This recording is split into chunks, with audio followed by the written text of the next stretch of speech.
And now that Arcados is gone, I mean, Oh, shh, we're live. alright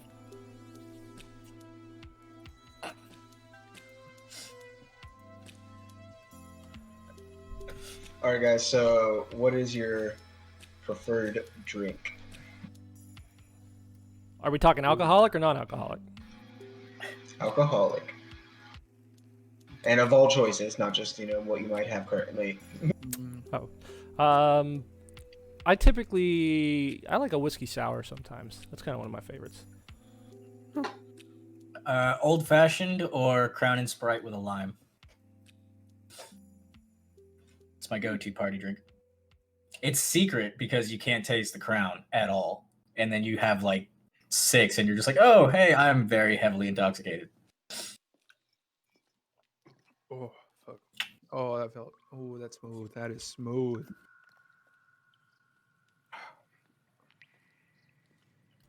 I And mean, then for you, Reaper? My preferred choice of drink. Whiskey on rocks. fair enough. Very fair. Honestly, I like a cold flavored sake. Hmm. And if not, then Man, just like, why is Zora in here? I haven't had a sake in a long time.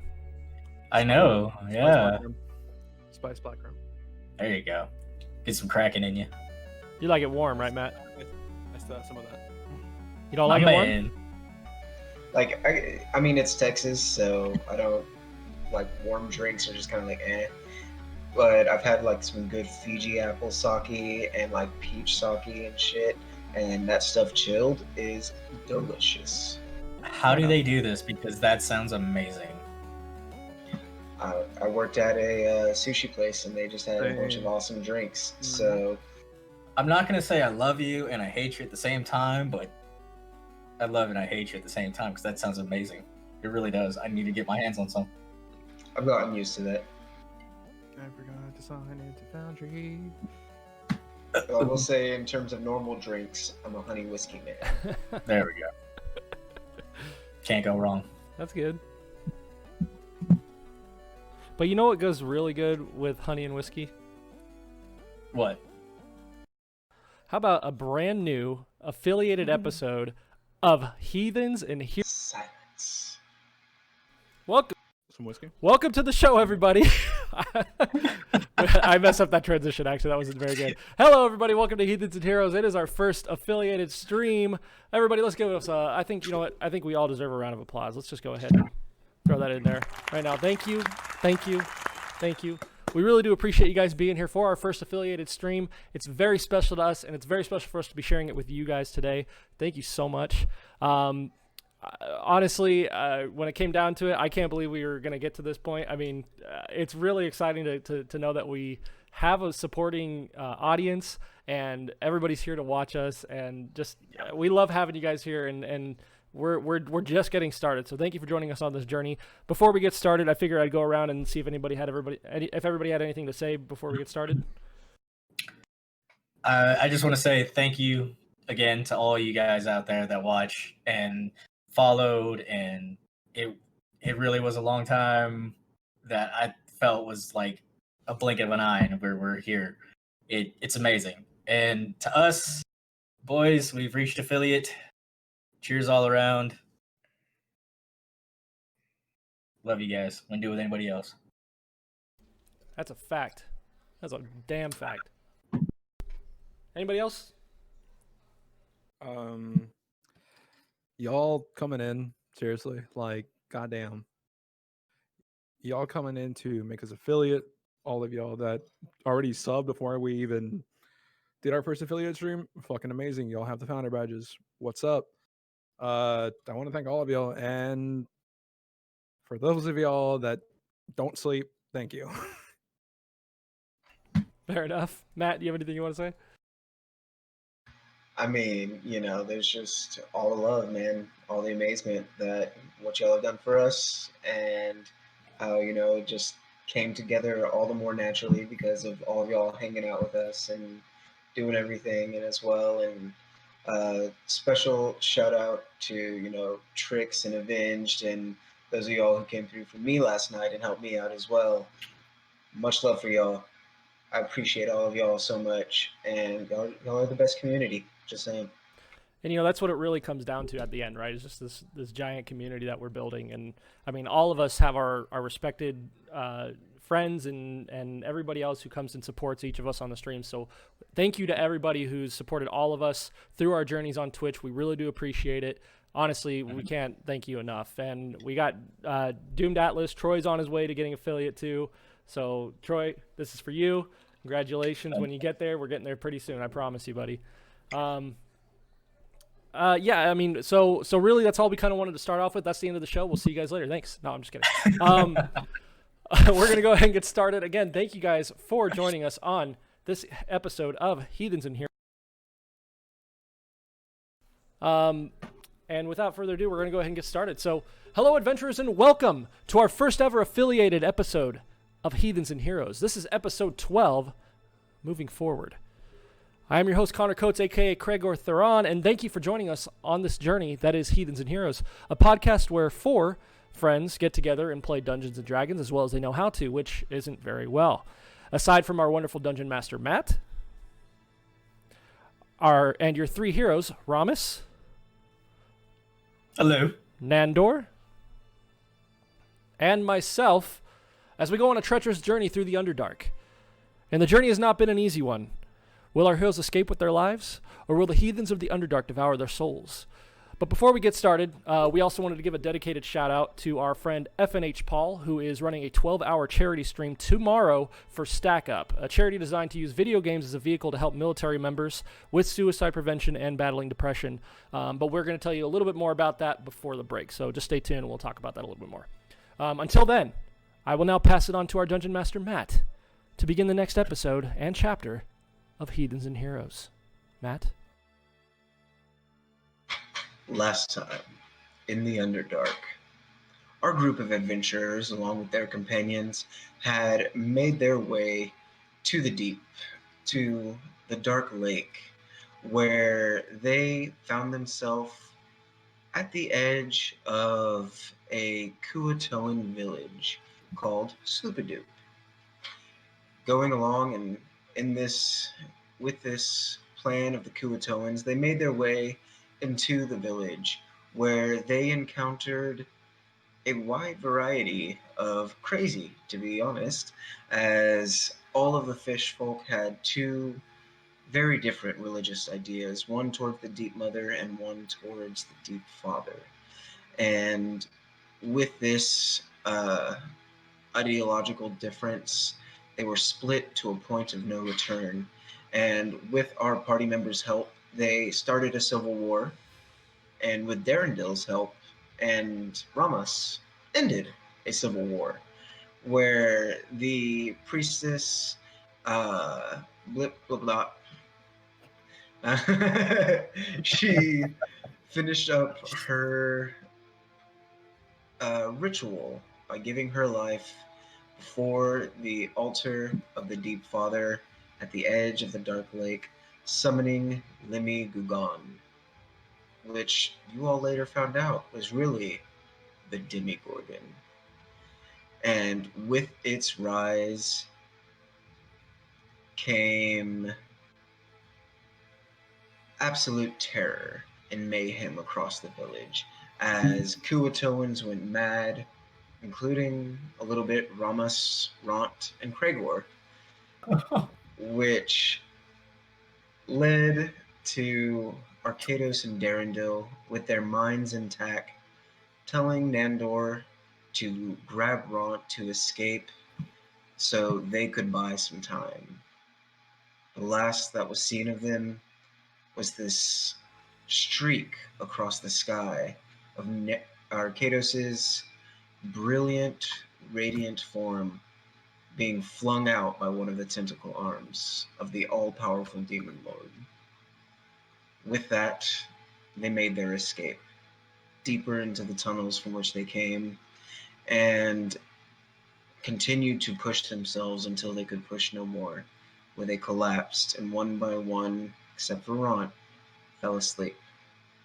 Each of them were plagued by dreams, some none really pleasant, some worse than others. And then, heavy hearted and with memories of their missing compatriots and thoughts of them, you all awake, have made breakfast for a sense of nostalgia, and moved forward, where you are now going through the caves, and the day is yours. What would you like to do? I want to get out of here. I'm just gonna talk to Don about what we talked about, Matt. All right. So, as you all start walking forward through the tunnels, Nandor kind of drags by about 5 feet or so, with his head a little bit bowed. The bright light of dawn still illuminating the tunnels, but he, looking back to him, he seems a little distracted. Just a little down. Though, the moment all of you sort of feel that way. So, it's kind of in theme with how everyone's feeling. Gregor, Romus, anything for y'all as you move forward? No.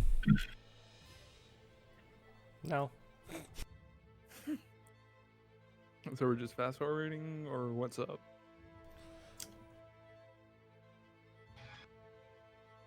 I talked to Eldith to see how long it would take to get to where she wanted to take us.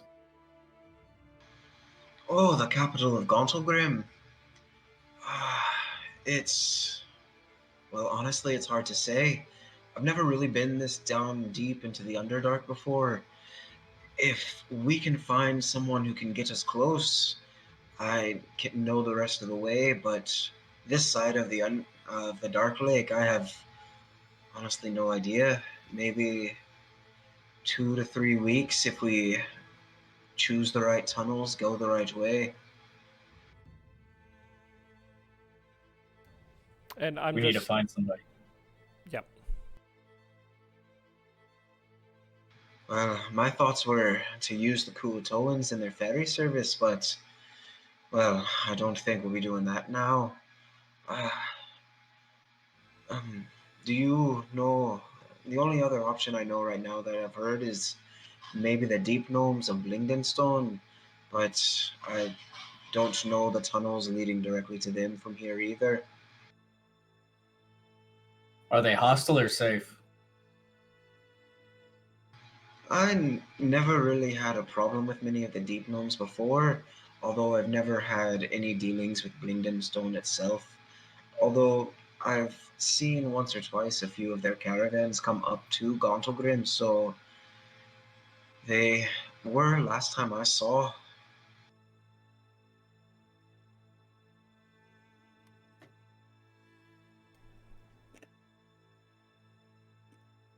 What are you thinking, guys? Not paying attention. I'm thinking we just let Eldith lead the way and see see how far we get. Alright. Then whoever has Eldith, go ahead and roll me a survival. I do not. With advantage or just normal? Is anyone helping her? No. 3. Oh, Okay. Bet. take it. Alright. So, feeling fairly confident, she at least takes charge and is glad to have an idea of a direction, of something to look out for. So, with Ramos, you kind of also needing the distraction and going up there with her and helping to give what you can, even though you're not as familiar with the tunnel systems and caverns. You two lead the way to try and find some sort of sign that is pointing you in the right direction.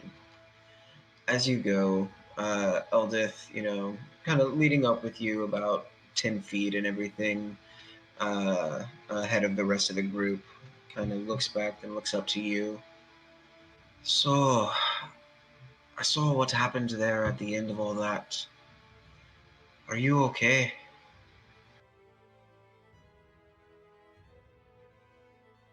This isn't my first time I've lost a friend, nor someone close. But that does not mean that it gets easier. Arkados will be missed dearly.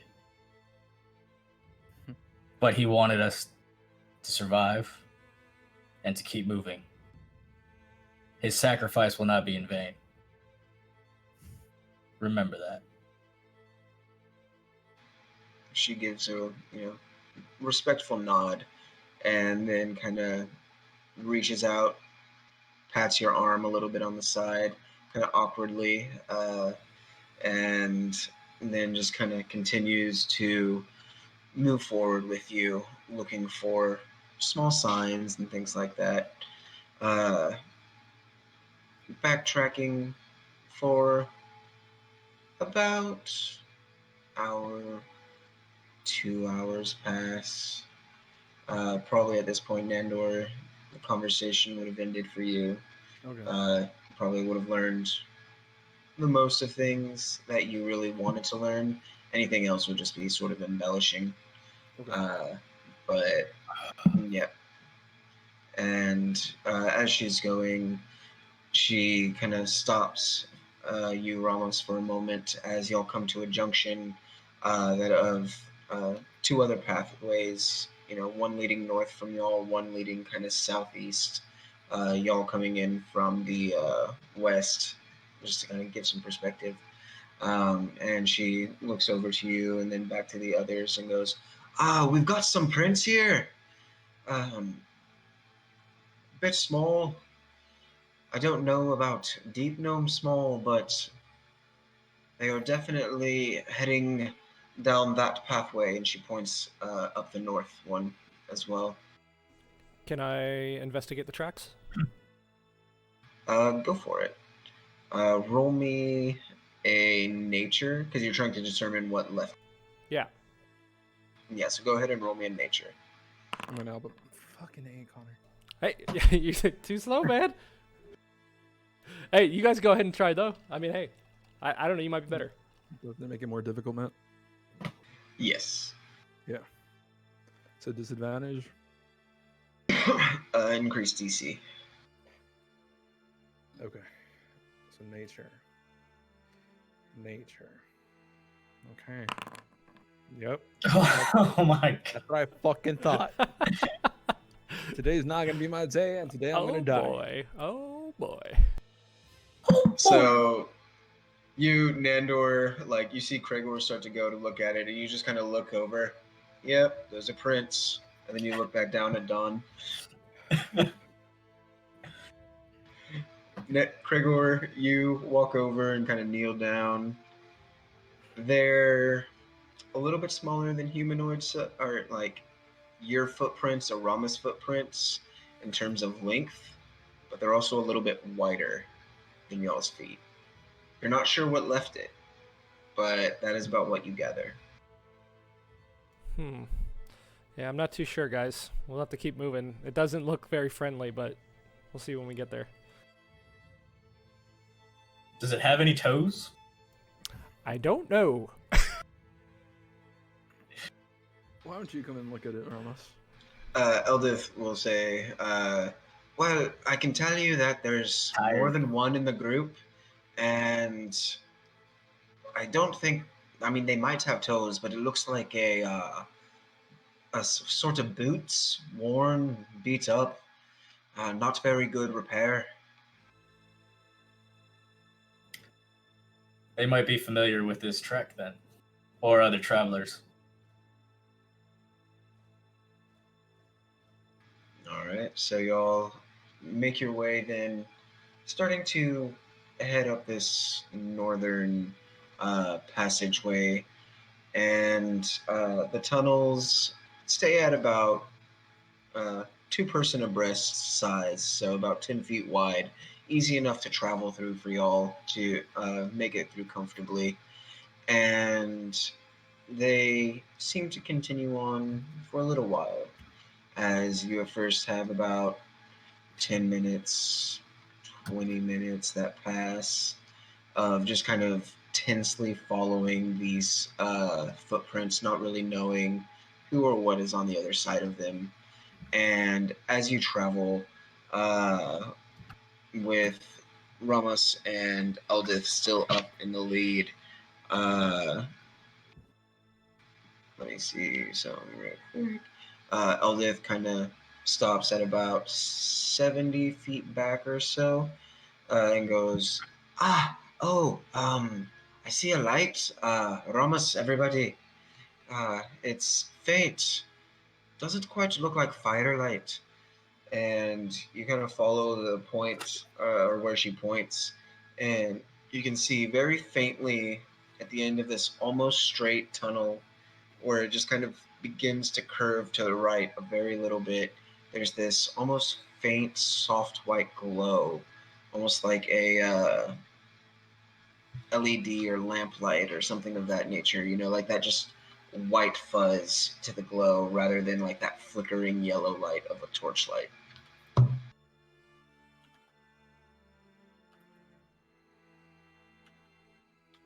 Well, I think we keep going towards it quietly. Maybe start sneaking a little bit. They're back. You know what? Let me do this. Me being the rogue, I want to kind of hide in the shadows and try to sneak ahead and see if I can find out what it is. Okay, roll me a stealth.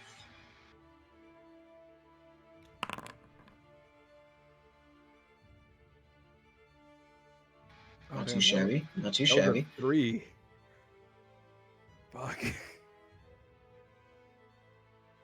Could have been worse. Okay, I'll take it. So you begin to make your way forward, kind of hugging the side of the wall. And as you move forward, the cavern at about 50 feet begins to narrow just a little bit to where it gets to about 6 feet wide in some areas. So it becomes a little bit harder to stand 2 by 2 for whenever the others come. But you make your way forward, listening, and you don't hear anything at first. So you kind of wait a moment. No sounds. You begin to get a little bit closer to where you're almost at that bend in the tunnel. And as you get closer, you can feel the temperature start to lower a little bit. It gets a little bit colder, and the hairs on the back of your neck and your arms begin to stand up a little bit. And you look a little around the corner, and you can see that faint whitish gray mist that you'd seen once before whenever you first met Arcados. Wait, how? That looks so familiar. Can I lean in a little bit closer? Yeah, definitely. You move in a little bit more. Roll me a perception.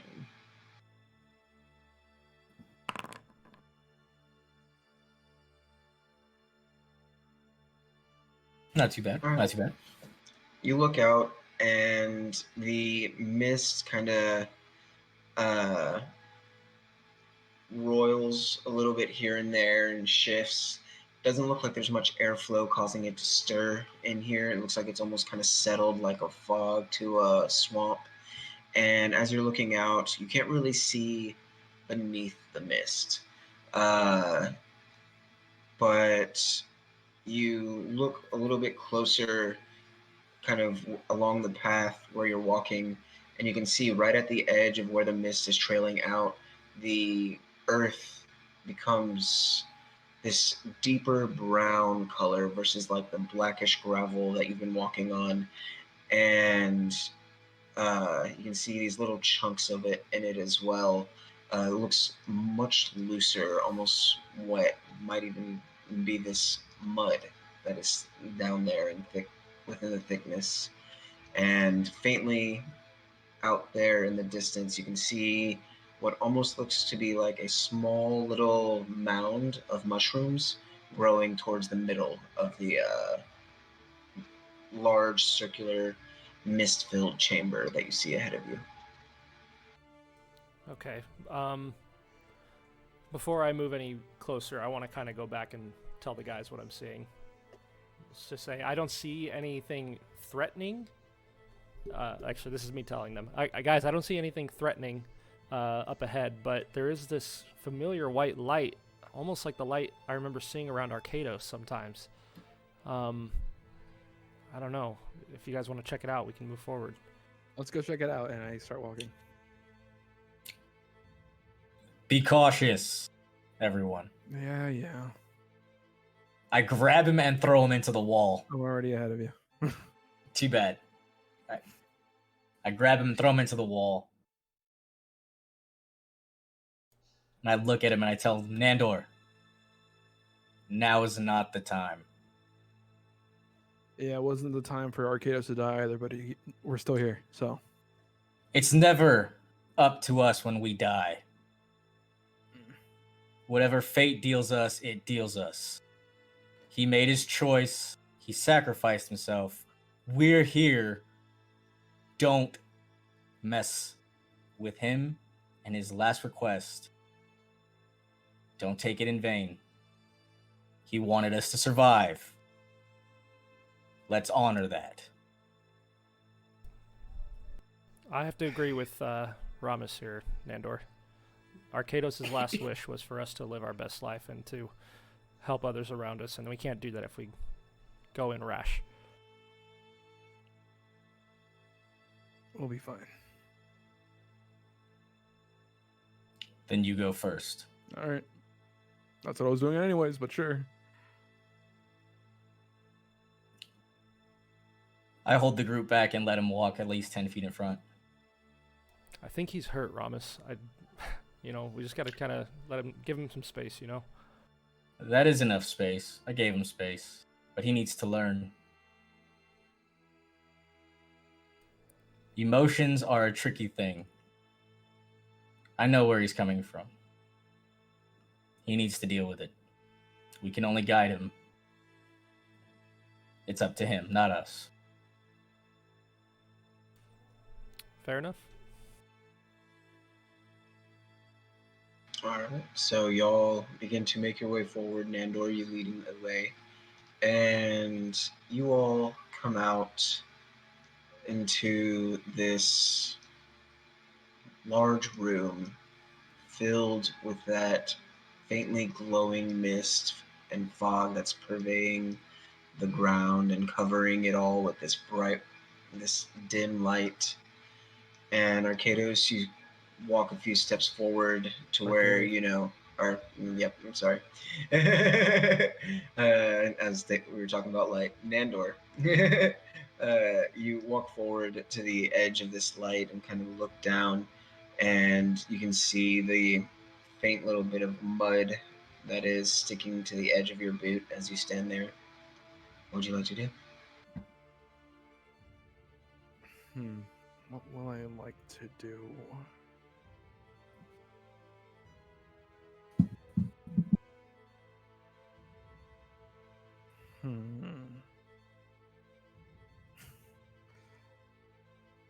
Just gonna walk on ahead a little.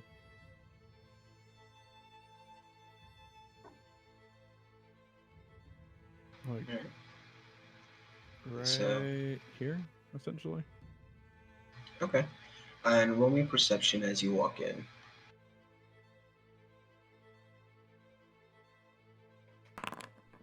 Yep, that's what I thought. Not tonight, boys. Not tonight. Well, you walk in, and as you walk in, you are just kind of bathed in that light, and you can feel the goosebumps across your body from almost this tingling, semi-electric mist and fog that kind of touches up against you. And as you take a few steps in, uh, you can the mud itself comes up to a little past your knee to about this point where you're standing. Uh, and doesn't feel like it gets much deeper than this, as the ground beneath all of the muck and the mud feels solid, not really like it's dipping any further. And up ahead, you can see this faint little bit of rise in the mist with these little bits of mushroom caps that are sort of sticking up as well. And yeah, and the mist just kind of pervades across the mound as well, kind of curling up it and over it. The rest of you walking behind and at the edge of the pits, you look out and you can see him walking forward. A little bit slower once he enters into the muck, but overall doesn't look like he's impeded. No issues so far.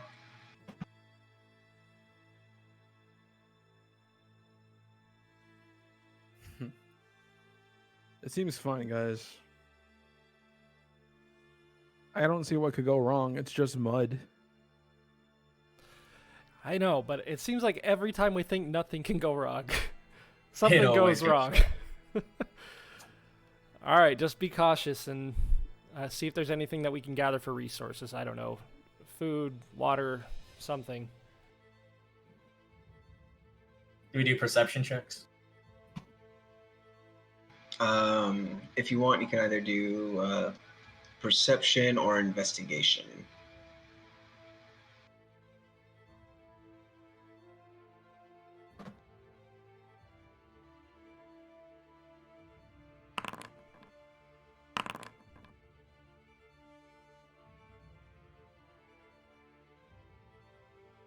And where are y'all respectively searching? I'm gonna be in this quadrant Alright. over here. I'll be over here checking these edges. I'm just gonna climb up the rock. So. Okay.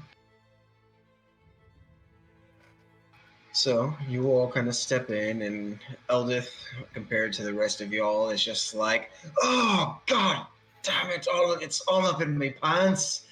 Oh, I can feel it in the cracks in the boots, and all the other cracks. Oh, you damn tall people. I'm jealous." Do you, She quickly tries to make her way towards where you are, Nando, over here, to get a little bit more out of the mud. I guess I could have carried her over there.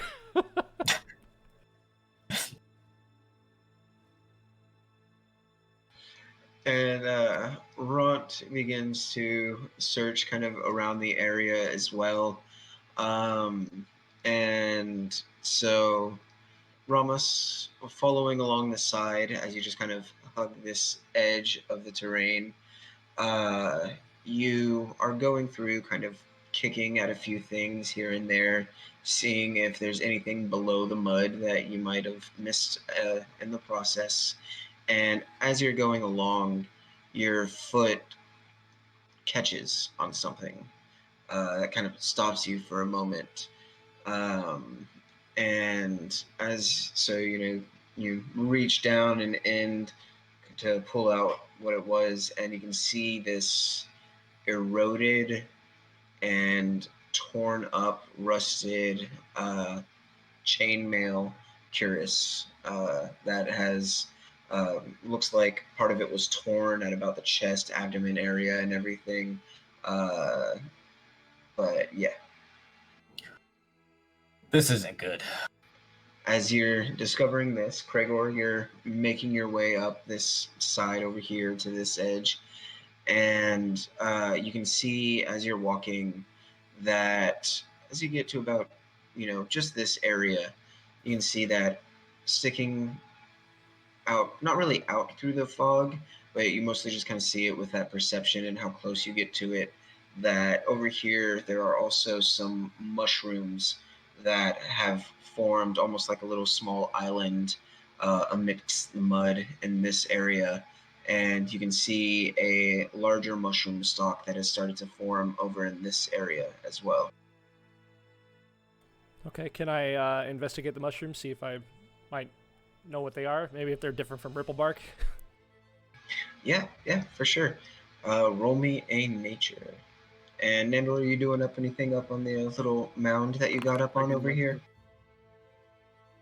Alrighty. Investigation or nature? What's up? Say what? Investigation or nature? Your choice. Okay. I'm gonna ask Eldith for help. So. Okay. Easy enough. There you go. Nice. So, Gregor, you kind of walk over to yours, and you're looking at it, and it's a little bit of a larger stalk that is curving up out of the ground with these other, stalks and little mushroom caps that are growing off of one main one. Spit down the wrong pipe. And you see that the skin to the stalk is this almost what looks to be like a charred wood color, this blackish brown that almost looks like it has, the veins that you can see underneath it as well. And the caps themselves are these black, deep black caps with almost what looks to be like these small pulsating and moving spores on the inside of them that are moving throughout the cap.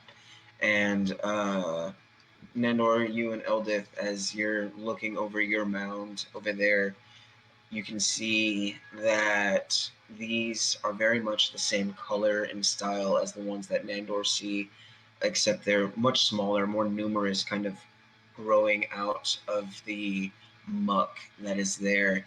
And as you're there, Eldith kind of goes forward and, she's like, "Oh, I have never seen anything like this. This is strange."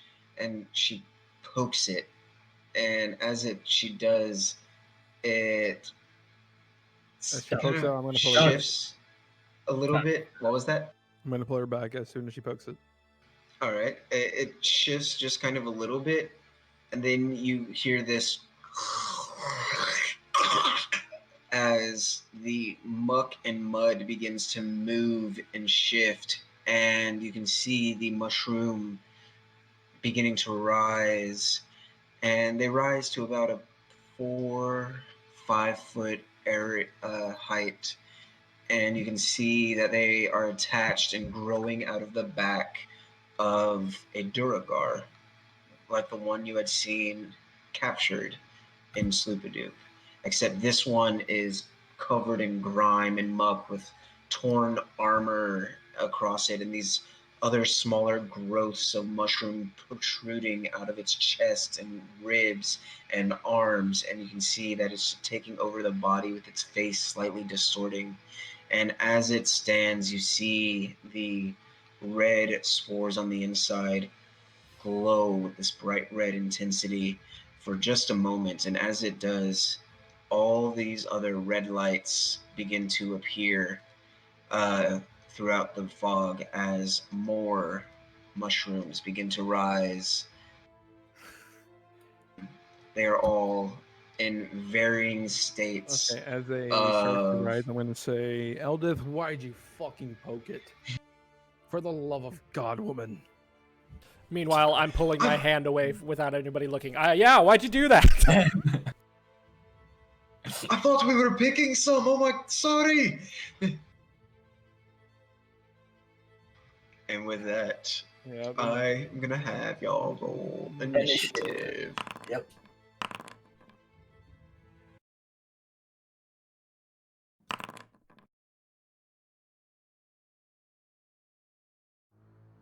Of course.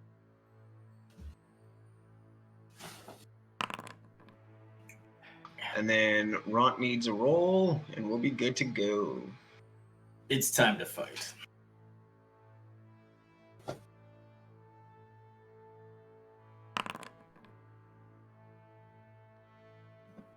Roll them sleeves up, boys. All right. God bless. Then starting us off, top of the round is Nandor. I'm gonna use Bardic Inspiration on fucking Kragor.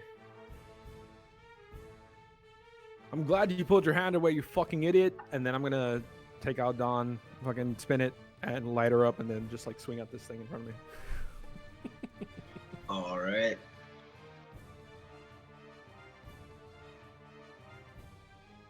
And I believe those inspirations are now a D8 instead of a D6. Yes, it is. I swear I changed it, so I don't know what the fuck. I know we changed it in the formula, probably not the description. Okay. Yeah, so then it should still be fine then. Okay. All right. And attack roll. That'll hit. As this infected, abnormal Duragar rises up, you strike down, cutting a thick, line across it, removing some spores and things like that, watching some mushrooms drop to the ground. And compared to the Duragar and most of the other things that you've seen whenever you're fighting and you've pulled out Dawn, this thing with its vacant, glazed over, one misshapen eye does not react to the light. Oh boy. All right. And anything else for you on your turn? It's a reaction, right? Yeah, that's a reaction. Okay. No, that should be it. Alrighty then. Actually, hold on, I'm gonna move over here. Okay. All right. Definitely doable. So next up is the one that you, Kragor, were about to poke. It rises up, and this one, its entire head from shoulders up is gone. It has become just this one massive mushroom stalk growing out of the neck. But as it turns towards you and you look at it, you can see the stretched out remnants of what was once its face now merging into the mushroom, almost gone completely.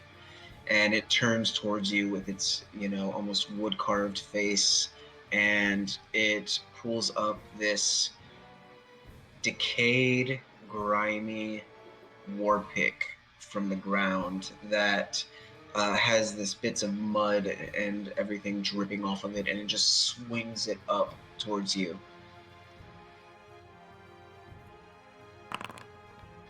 For a 19. Is that? Oh, yep. As it comes up and connects into your side, as you're just momentarily taken aback by this thing's disfiguredness and unnaturalness. After that one comes to one that is way over here. Let me see. So it Quick is. question, man. Yes. Is it hindered by the mud at all or no? So everything that is in the mud is difficult terrain, so movement is hindered. But that's it. Just want to make sure. Thank you. For sure. And so as a result, this one has to use its action and movement to get up close to you, Kragor, as it just dragging a war pick behind it. But that is it for its turn, because it cannot do anything beyond that. Then is the one up here. This one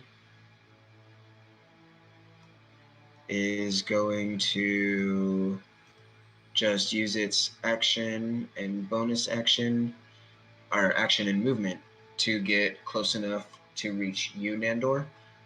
But it cannot attack as well, as it just kind of moves towards you.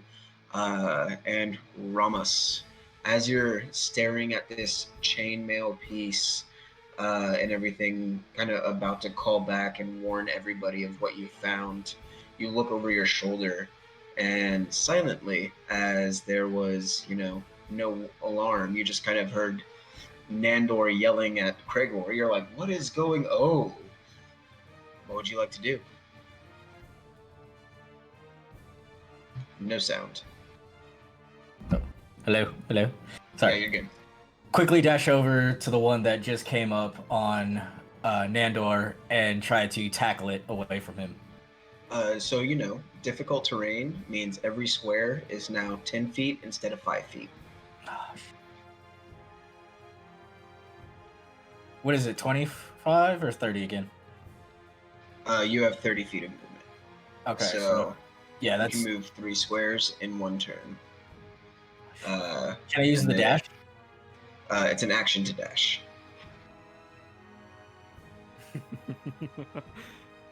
Can I use second wind as well? Or not second, surge, action surge. You can, yes. Okay, I'm gonna use all of that to get over there and tackle it away from Nandor. Alright, so instead of making an attack action, you're going to try and tackle it and drive it prone. Yes? Yes. Alright, so I'm going to have you then make a opposed athletics check versus the Duragar Spore Servant. Get on it. Let's go. Oh shit. So it's a little bit beefier than you expect when you run into it, but it still collapses whenever you tackle it. I'm going to move it here with you right here, and this fool is now knocked prone as you just pushing through the mud and the muck, you tackle into it and drive it into the ground. Keep in mind, you are now part barbarian, so if you rage, it will give advantage on strength-based checks like athletics checks. Does he Future have an reference. attack? No, that's, I think, level 2 or 3. Okay. Yeah. I'll make sure. Yeah. And it's a bonus action to rage, so you don't have to do it now, just BT dubs for future reference, I was gonna say I'll save it for right now. For sure. And anything else on your turn? That was it, yes? Was it? All right. Then as you kind of shoulder check it into the ground, stand up, you just kind of give a nod over to Nandor. And it then comes to the one that rose. Since you attacked it first, Nandor, it is going to turn to you and try and retaliate. Yeah, figured. For a 13, which does not hit. So it swings up with a war pick, and part of where you cut across its chest kind of makes it swing a little bit more disjointed than it wanted, and so you easily see where it's coming and knock it to the side. Kragor comes to you. Let me ask you a question. These two, if I move anywhere from this spot, are they going to have an attack opportunity? You just can't leave the 5-foot square next to them. So, like, if you stayed right here, you'd be good. But if you move here, it would leave this one. You move here, it would leave this one. Okay. And I still have the Bardic Inspiration, right? Correct. Okay. And what was that? What does that do again? Inspiration. You can add a D8 to an attack roll ability check or saving throw. Okay. Well, I'm gonna go balls out. Keep in mind, Mhm. you can bonus action disengage as a rogue to get no attacks of opportunities against you. Gotcha. Yeah, I'm gonna go with this so instead. I'm going to go balls out, and I'm gonna attack one time with this guy and one time with this guy. 2 different attacks. I'm gonna use the D8 on this guy though. All right.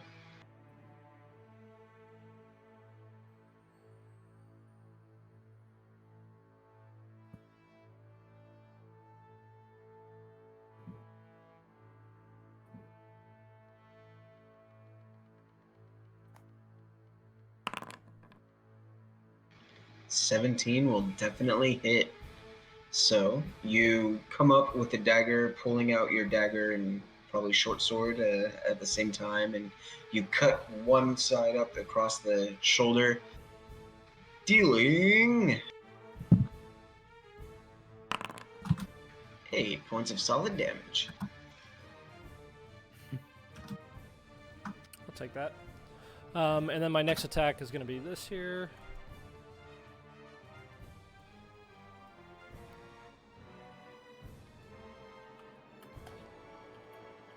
Do I get? I don't get a second D8 on this, right?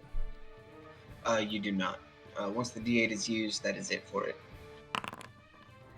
Don't need it. That'll hit. Definitely. Your short sword, because you don't have the dual 2-weapon fighting feat, does not get your 3 dexterity for damage. Yep. So just put a -3 for the modifier.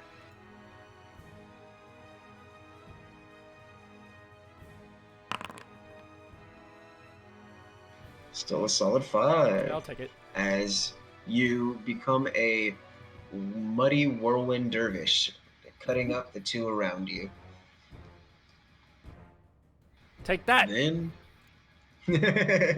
comes to the one next to Ront, which is just going to take a step forward and try and attack at him as well for a 15, which hits, dealing 9 points of damage to him. As it comes forward, brings down the hammer and smacks it into his shoulder, popping it a bit. It then comes to Eldith. Shoot, woman. So, Nandor, what is Eldith going to do? I'm gonna strike the one that's striking me. All One. right.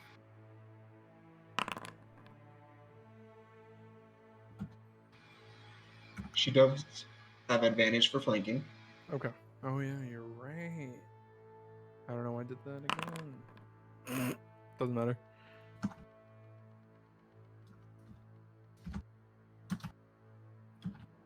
All right. I believe she does have multi-attack if you wanted to have her a second attack. Nah, she's gonna go help Ront. All right. Attack again.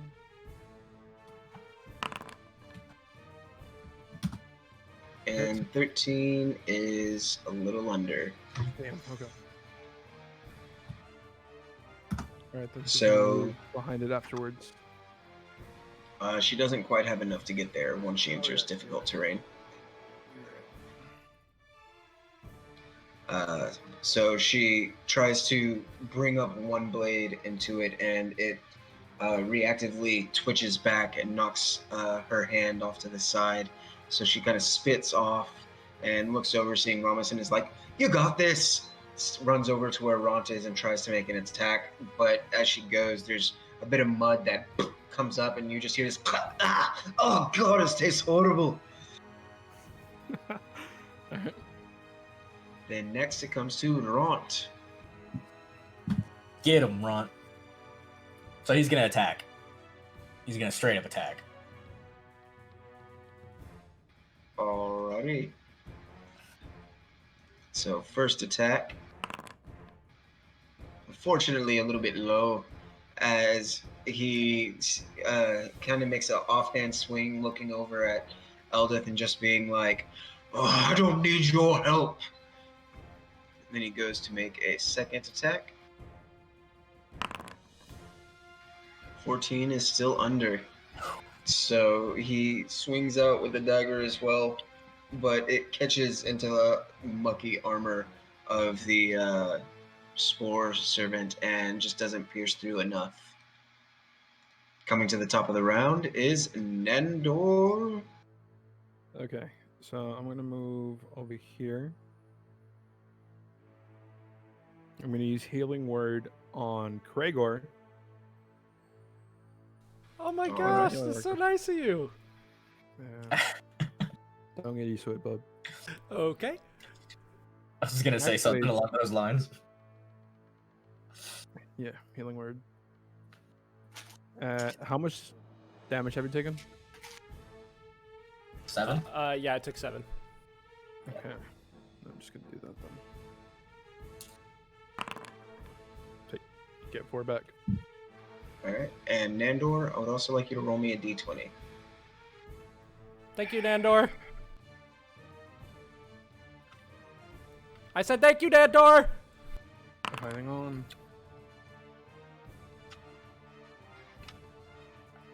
He must not hear me. I mean, clearly we're in battle. It's just that's what makes sense. All right, anything for your action? Yeah. Before we even get into the action, what's that for, man? Good question. Cool, Where's the no, answer? Yeah, what's the answer, Matt? Oh, no, what you're talking about. I didn't see nothing. I'm gonna use the wand, or not wand. I'm gonna use Tentacle Rod on the one in front of me. Okay. To smack it. So does that summon 1 or how many? You can use an action to direct each tentacle to attack a creature. You can make a melee attack roll. I forgot. All right. So it can be interpreted either way as one action. It deals with all 3, or one action per each tentacle. So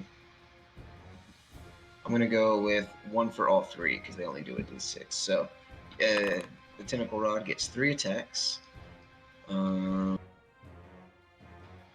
So first one hits. Make all 3, because if you land all 3, he has to make a con save. Oh shit! Second one hits. And that one does. Oh, what the fuck? Oh, All right. Last one.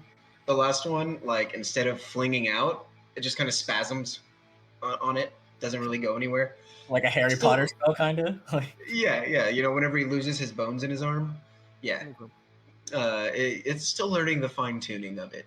You know, it sticks to the side of your face for a moment, and you're like, son of a bitch. But 2 of them hit, Fucking tentacle. so go ahead and roll damage twice, because that should be 2d6 then.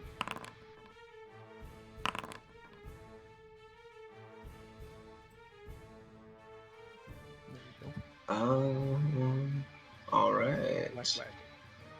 And let me check something real quick in your thing for that.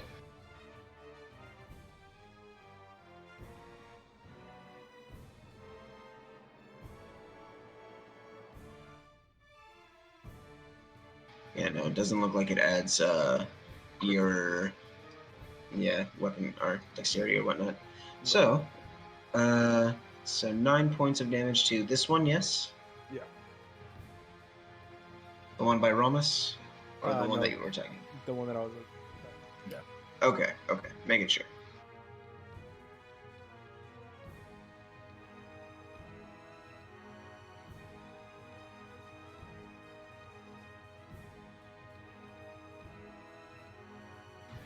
Accidentally deleted his health and I had to math.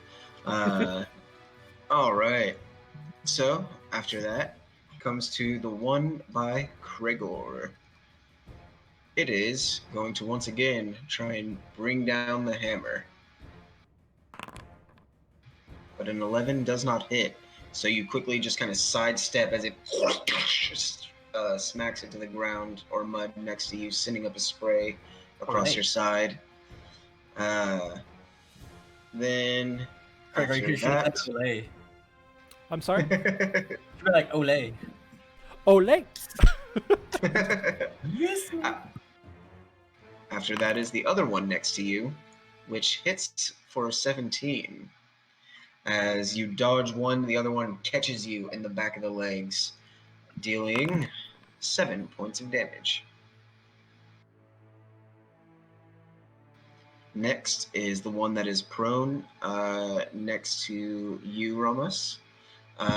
It is going to use its movement to try and stand up as well, which will just cost pretty much all of its movement since it's in difficult terrain. And it is then going to make a strike at you, sir.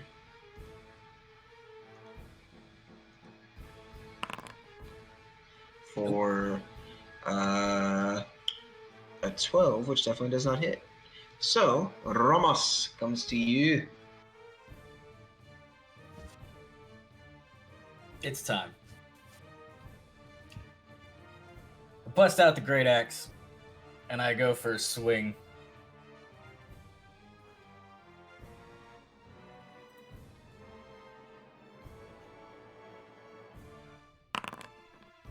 Oh yes. That'll definitely hit. Go ahead and roll me damage. Oof. I'll still take it. Still something.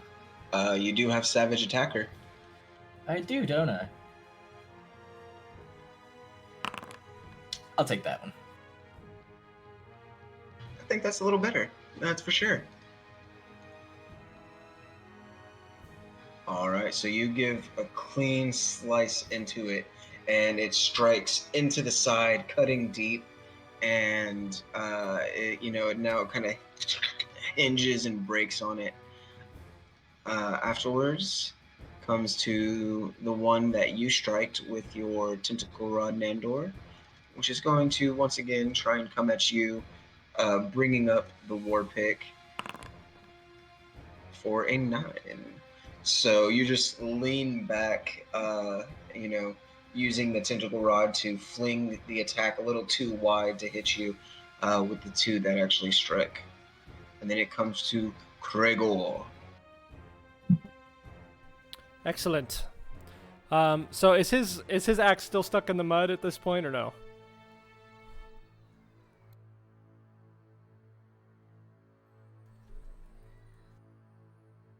I knew that. It isn't stuck, but it is definitely in the mud. Okay. Do you think I can get an advantage on attack?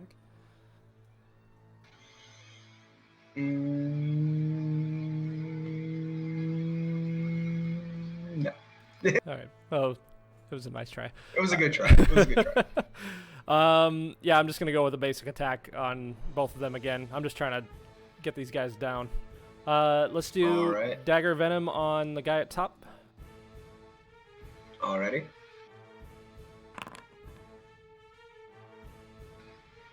$14 is a little shy.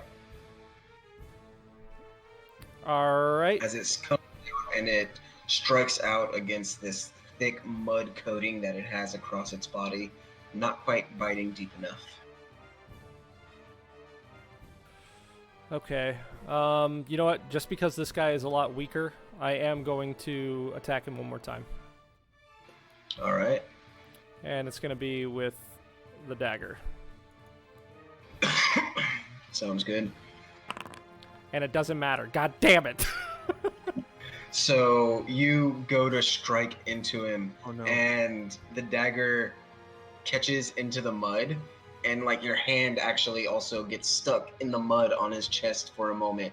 So you are currently grappled against his chest. And I wasn't. Okay. Can I use a free action real quick? Depends on what it is. I was gonna yell over to Gregor. It's like, That's a Start- reaction. oh, and I haven't used a reaction yet, right? Not yet. Okay. Gregor, bring him. Oh, fuck. Never mind. What did you say? As Something? you look over there and you've got, like, Gregor's got a foot on the chest of the Durgar trying to get his hand out. I'm gonna shout trying. over What? to, I'm gonna shout over to what's his name? Shit, Ron. It's like, can you go help the idiot, please? Oh, I think Ron's doing fine, Nandor. Thanks, though. Oof. All right. Then next is the one by Ront and Eldith, and it is going to swing at Eldith as it's about the same size for 17, which will hit for only 4 points of damage, though. And then it comes to Lady Eldith. Gotcha. I already changed your HP for you. Cool, thank you.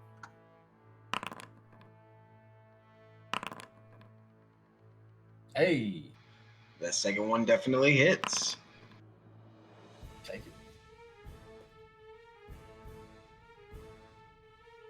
All right. And then Mr. Ront, as Eldith, carves into the Durgar and is just like, oh, go, I've got this.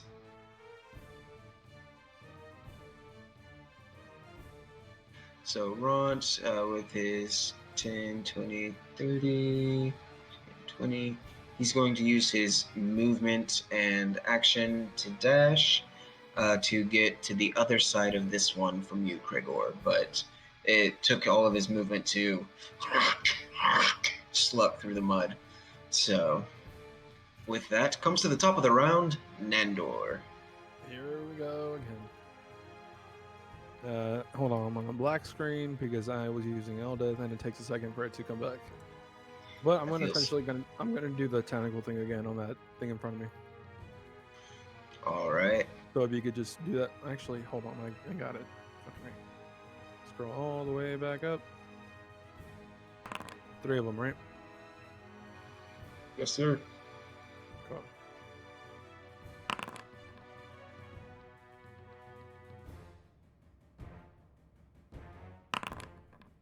Cool. All right.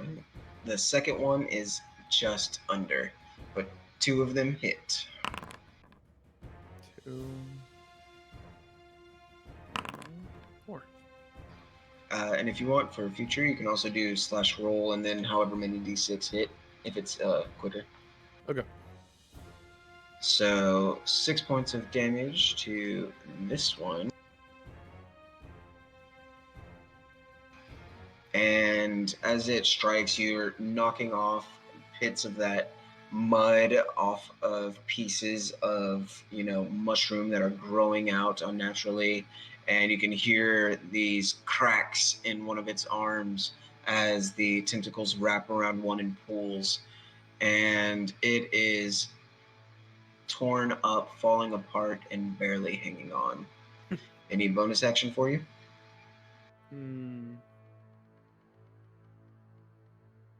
Let me see.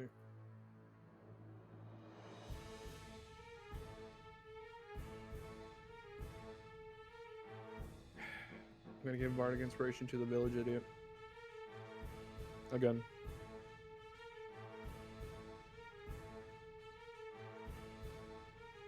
All right, Krigor, you've got another Bardic Inspiration. I'm just gonna say, get your hand off of him already, Jesus! I'm trying, By the Nandor. God. I'm trying so hard. All right.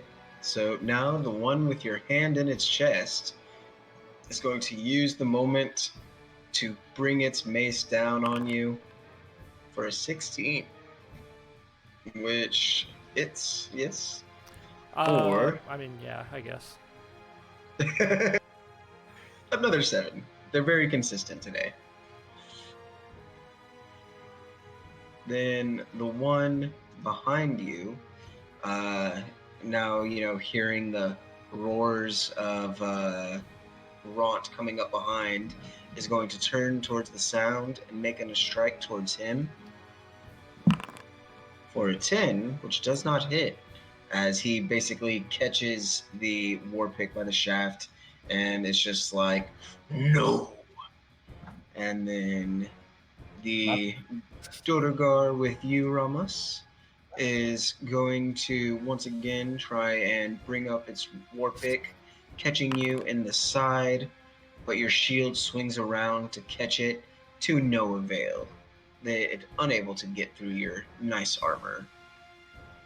Then it comes to you, Ramos. I'm going for the attack again. I'm trying to... Wait, where did I hit him last time? Just cross the... Like under the arm, like through the rib a bit. Okay. This time I'm going to go for a low strike to take out his legs and cut them off. All right. Go ahead and make me an attack roll. Okay.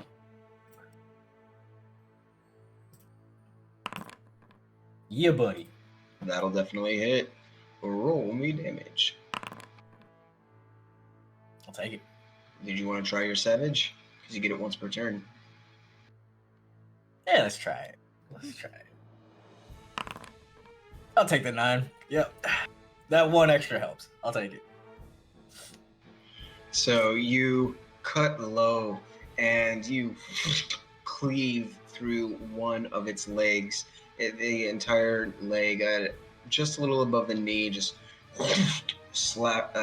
fucking cutting off and landing into the mud beneath the fog.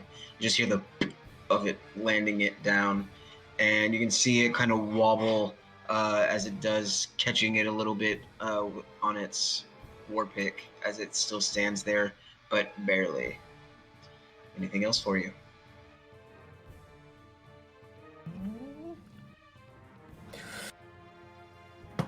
Trying to see what else I can do. Stand in between them, you'll be fine.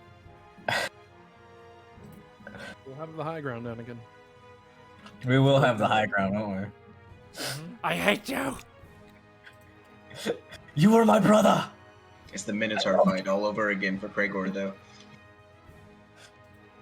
Let's see here. Wait. Do I still have my fighter abilities? Yep. So I'm gonna run up. I'll get in the middle. And then I'm going to use... I'm gonna call shield to be at my back. That way this dude doesn't fucking hit me in the back. Yeah. You saw And that then- facepalm, huh? Huh? You saw that facepalm, huh? Dude, I saw that facepalm and I saw a lot of other things, but I'm getting in the way so you can do your thing, homie. While I take these 2. And then we'll use... Oh, where is it? Sweeping attack. On the... So sweeping only works if there's another enemy within 5 feet of the one you're attacking. So this one would have to be standing Right over where I'm at. here. Yeah, pretty much. Pretty much. Okay, never mind. Alright, as I just brace for a fight, and I have All right. the axe ready and the shield at my back. All right. So you get into position, and the one that you stand in between isn't smart enough to flank, but it is going after the steady source of pain that has been brought to it. So Nandor, one more strike against you. Okay. But unfortunately not enough, as it's, one broken arm, body torn up. It just, as it moves, you can see the parts of mushroom and original flesh that are just disjointed and not working. It almost looks like a slightly broken puppet doll, just moving haphazardly on the strings. I know you're probably gonna say no, but can I? Have you played Sekiro or no? I've watched people play it. Okay, so do you know the Megiri counter? Can I do that shit? Let him do it! Yeah! Get me a reaction ability for it? Sure, I got you. Damn Bet. You can do it, come on. Start spending nights upon nights training. We'll see where it goes. Alright. So then, next up, as Nandor plans his future, is Cragor. Fun stuff. So yeah, I am going to use the part of that bardic inspiration, I guess, to get my arm out of this guy's chest. Well, you're only grappled, so it reduces your movement speed to 0, but it doesn't hinder your attacks. Oh. Okay. Well, then I'm just gonna use it on the fucking dude. All right. As a reaction, since I couldn't use my reaction to Mercury count there that shit, I'm gonna yell at Cragor to just dive into the mud.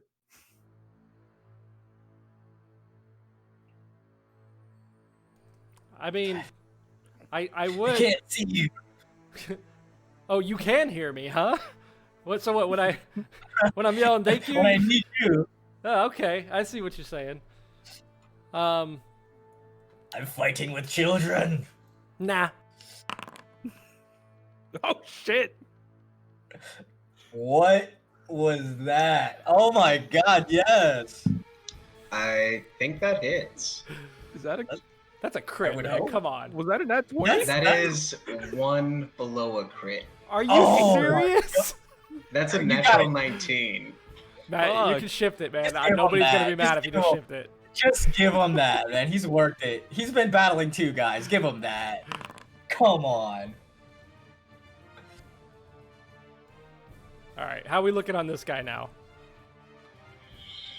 I'll say the strength of your attack pulls your hand out as you stab into him and push yourself back. He's still a bit cut up, but not still standing strong. No. I'm ending this now. At least with this guy. I'm gonna jump on his ass and stab him in the face with a dagger. All right.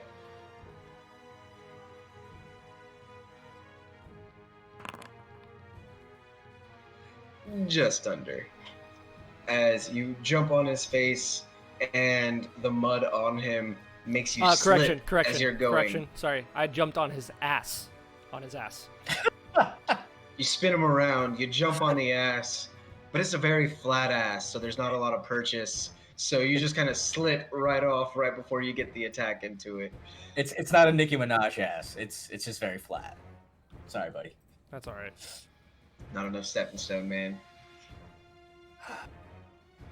So, down below, the one in front of Eldith continues its miniature duel. Not talking about their height, but misses, unfortunately, as you just can hear this as they both trade blows. And then it comes to the Eldith to return her trade of blows.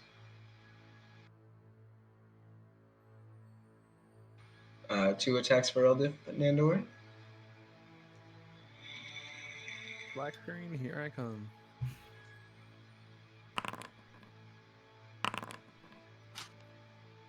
So one of those hits for 4 points of damage. Is he dead? It is not. It has not received very many strikes. Only a few. And then it comes to Ront on the other side, who will be using his flanking position to try and cut down the one before him.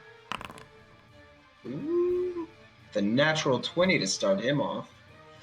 My boy. As Ront yells out, cutting into the creature. Still not quite enough to bring it down.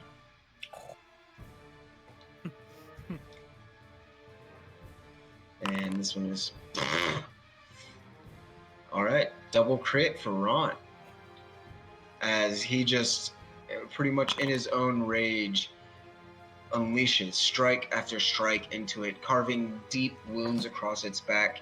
And you can see it's now kind of listing forward, just leaning haphazardly near death. Nandor, top of the round, it comes to you. So can I use a bonus action to move Ramos out of the way? Like pull him towards me behind me? No. No. I'm ready for battle. No. No. Well, you're not expecting it, so. If he's resisting, no. Resisting. All right, then I'm just gonna do this. If you attack me, I'm gonna punch you. I'm gonna use Thunder Wave. I'm going to freaking punch you. I will roll a nat 1 while throwing this great axe, and it will aim right at you. I hope you know that. I'm gonna use Thunderwave Use it on the one in front of me or behind me. at a level 2. At a level 1. Level 2. Come on. Ugh, I'm gonna punch Right. him in the face next time I see him. Ramos, make me a Constitution save. So punch him. Punch him.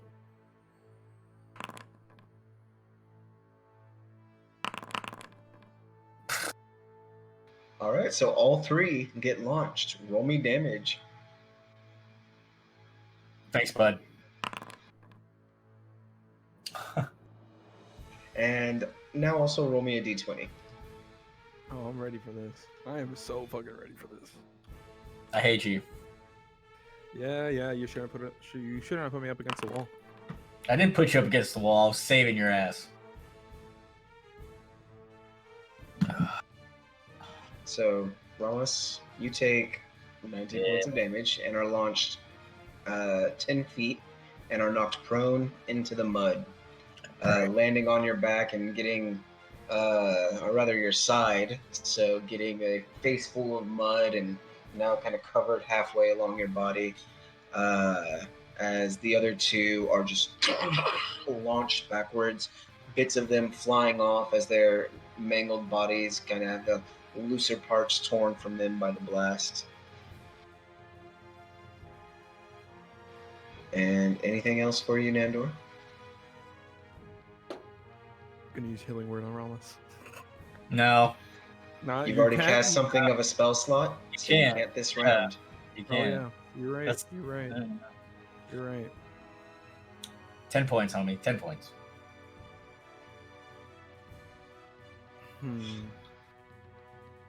Should I toss? No, I'm not gonna toss it. It's fine. Actually, nah, I will. Fuck it. All right. So I'm gonna end my turn. All right. So then comes to the ones around Gregor and Ront, as you all hear the loud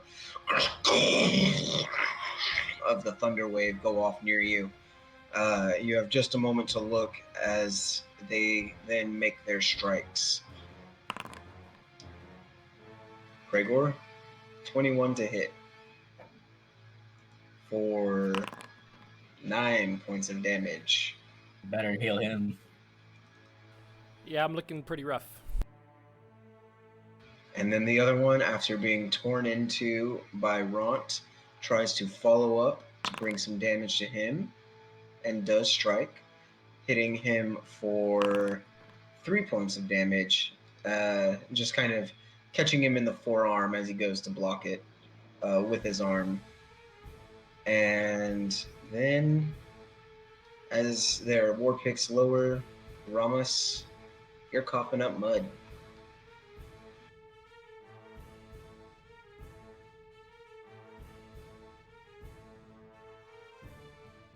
Sound? You're muted.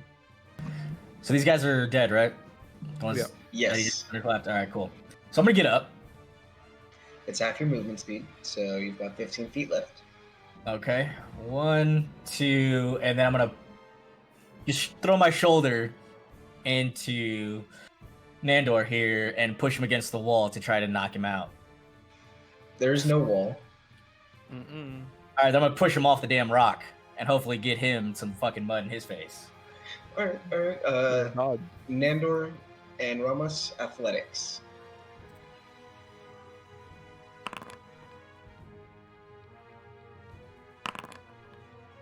That's fine. Don't worry. So, Nandor, you, as you kind of lower your hands from a moment and take a look, you see Ramos just stalking over, all fucking angry, and as he gets just close enough, just quietly, just poof, pushes you off to the side, and your feet kind of trip over each other briefly, and you land in a bit of the mud, down in your hands, splashing up across your face. Okay. Ramos, anything else for you? Can I use rage? You can rage. All right, I'll use rage. And you just kind of stand there and just well angry. Can I use a bonus action to move just a little bit to like? It is a bonus action to rage. Oh, okay, well then, I guess that's it then. All right. Then Kregor comes to you. Okay. Well, let's just stick to the guns, guys. I mean the daggers. Sorry. What are these guns you speak of? What are guns? I call my daggers guns. It's just this weird name I came up for them. Oh, okay. Yeah, they're pretty sweet. Holy plot. One's the AK-47, the other's a Glock. This is Again, my Mac. Going for the top. I walked away for a second. I didn't happen to get a bardic inspiration, did I? A third one, no. Damn. All right. Let's do it. That's what I'm talking about, baby. That'll hit. Good stuff. Come on. Give it to him. Close. All right, no, we're finishing this. This is it. Again, jumping on his ass. I'm gonna jump on his ass. I'm gonna take out my dagger. All right. I'm gonna jam it into his throat hole. He doesn't have a throat hole. He has a hole where his throat is. It's there. His face, like this part of his face is gone. Yeah, that's it's fine. melded into the mushroom. That's He fine. has The throat hole, area, though. the hole where his throat would be. That's where my dagger's going. All right. It's a mushroom. Just watch. Damn it! So you go to stab, and you realize there is no throat hole. It's just like from the chest. Oh my God. And you're just stare at it, and you're like, "Fuck! There goes my whole plan." Nandor, you're right. There is no throat hole. I'm sorry. Spitting out mud. I'm gonna see. I'm just gonna. Actually, no. I'm not gonna spit out the mud. I'm gonna wait. You savor the flavor as down below, Eldith continues her duel, and it's still not getting nowhere down there for that thing. So goes to Eldith. If you want, I can make the strikes for you. Go for it, please. So, nope. Their duel is just lots of tung, ting, tung, ting, just kicking up mud, and it's the most like unattractive mud wrestling you've ever seen. It's like a Saving Private Ryan when they both run out of bullets and they throw the helmets at each other and start wrestling. Yeah. Yeah, Oh, yes. That's scene. very much what's That's a happening right sad here. scene. No, none of that. I was pretty attractive mud wrestling to me. I don't know about you guys. So then it comes to Ront, who is going to try and finish off the one in front of him. It's the other way around. That'll work. Let me see if he gets one at advantage, because I forgot. Nope, not a nat 20. I tried. For 7 points. Killing this one, cutting it down. And as he cuts it down and pushes the body into the mud, he's going to look over at you, Kregor, and just be like, "Really? Already finished him." Ugh. And he's going to kind of just slog through the mud 5, 10, 20, 30 to get right there. Jesus. Ront, I'm trying. I'm sorry. Nandor, it's up to you, or down to you. Just so you know, Ront, he doesn't have a throat hole. All right? I wasn't aware. He's gonna stick his There's hand down there and very- work it like a puppet. Just grab it. There's a look of confusion on his face. All right. I'm gonna use the war pig is metal, so I'm gonna use heat metal on the one. How far is it? 60 feet. Is it 60 feet away from me? Okay. Yeah. I'm going to use heat metal on it. But I'm going to stand up first. So I'm going to use half my movement to get up. Then I'm going to use heat metal on it, which is a level 2 spell. So Constitution saving throw. All right. And it's the one by Kragor or by Eldith? Kragor. Actually, no, Eldith. I'm going to go with that one. Okay. That is a failure. Go ahead and roll me damage. Because they're too busy mud wrestling, so I'm going to end it real quick. So as you do, you can see like bits of this orange glow from beneath little bits of the mud that starts to dry as the armor that it's wearing, as well as the caked war pick in its hand, just begin to heat up with this molten glow, and you can see these little bits of tendrils of smoke. And you hear Elda kind of call out, "Oh, I smell burnt hair! Oh, what is?" And it takes 9 points of damage. Let's see, and a con save or drop the weapon. Okay, and it doesn't knowingly drop the weapon, so it will have disadvantage on its attack rolls. Okay, and then I'm going to, as I get up, I'm going to raise up Dawn to Ramos and tell him I'll send you with that damn angel. As I have my great axe right back at him saying, I'll fucking take you with me. Bet. As I say, did you guys say something? I love it because it's like intense fucking soap opera level intensity and Kragor. Coming here. I tell him, I don't know what the fucking sword is telling you right now, but you need to get your head out of your ass and let's get this.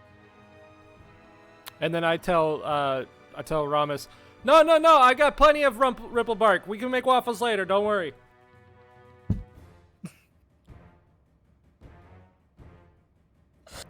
Hey, Ramos, you just want to kill him? I kind of do sometimes, I'm not gonna lie. I love you too, guys. Like that natty 1 throw, I'm telling you that I was gonna aim for you. I'm just gonna do it for Kragor, and it's just gonna. Still, you're gonna throw your axe at me. It's gonna be It's like gonna Thor's hammer. It's gonna boomerang it. Just sorry. Kragor is the fucking Iron Man to Captain America and, Bucky Barnes. I'm Iron Man? No. Oh. No. Well, the alcoholic source of spite for the other two, I was thinking more Ant-Man. I think he's more Ant-Man. Yeah, definitely with the personality. Yeah. No, not even that. What's his name? He's Michael Pena from Ant-Man. Dude, yeah. So, anyways, yeah. That's the story. No, dude. But I made some waffles.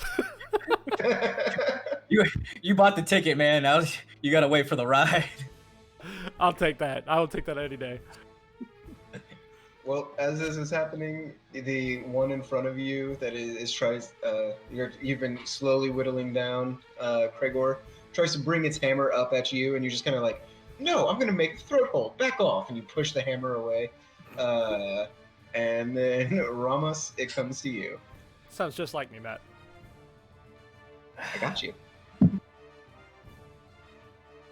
As I'm dead eye, staring right at Nandor. My blade's raised right at you, too. Oh, my blade's raised right at you.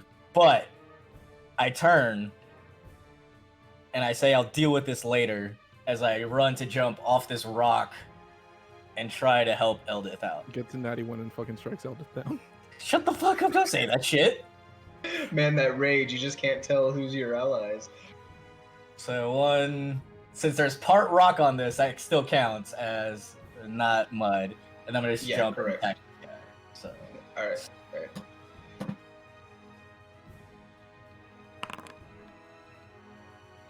That'll hit.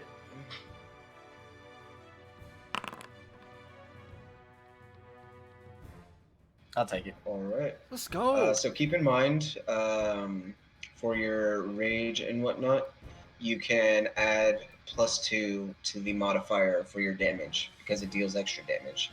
So you actually did 17 points of damage, not 15. I'll take just it. so you know. But so you run, jump, and you leap down and you cleave the Duragar in half from like neck through the body out the back, and the two drop in halves as Eldith, covered in mud with it sticking in clumps to her hair, just kind of looks at you and is like, I totally had that, but thank you. Of course you did, dear. And then I like reach out and grab to pick her up. She uses your help to get a little bit more out of the mud. And then Kregor, it comes to you. We're ending this now, baby. Double attack. Double attack. Same time. Same blow. We're doing them both. You ready Are for you this? doing like this? Oh, yep. or are Just you going yep. like Nope. slash? Nope. Just right into his Alright, stab me. Got nipples. it. All right. What? What? All right. Whoa, hold up. TOS, Damn. dude. I'll take that one. And with Ron next to you, that one gets sneak attack. So add 3d6 to your second attack. To my damage. Is that what you're saying? Yes. Okay.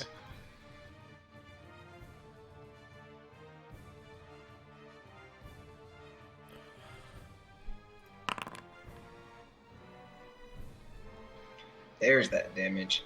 That's what I'm talking about. As you, since he's giving you so much trouble, why don't you, Kregor, claim your kill for me? You know what? I would love to. So as I stab his nipple, right? I stab his where his nipple would be. Ron I was just like, kicks wait. him. I was like, wait. What? Ron just kicks him. No, We're going for nip. no.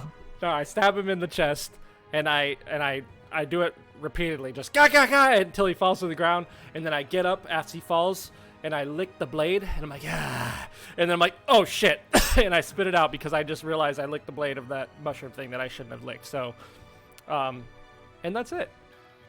Make me a con save. Fuck! Don't lick your blade. Yeah, he did. I couldn't help it. You don't lick a blade that's I couldn't help poison. it.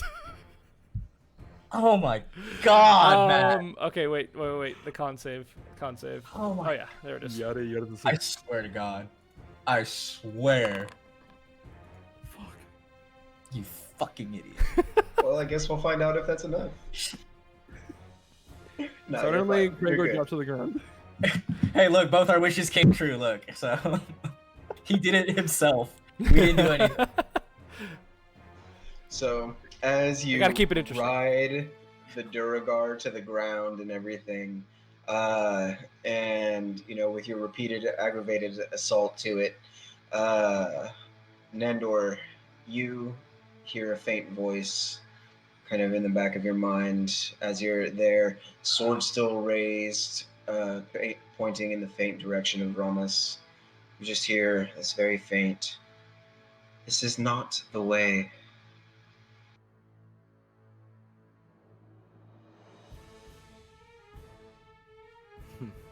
Do you know the way? Do you know the way? It's the way. And with that, combat comes to a close. Good battle, guys. I'm surprised he hasn't rolled over yet.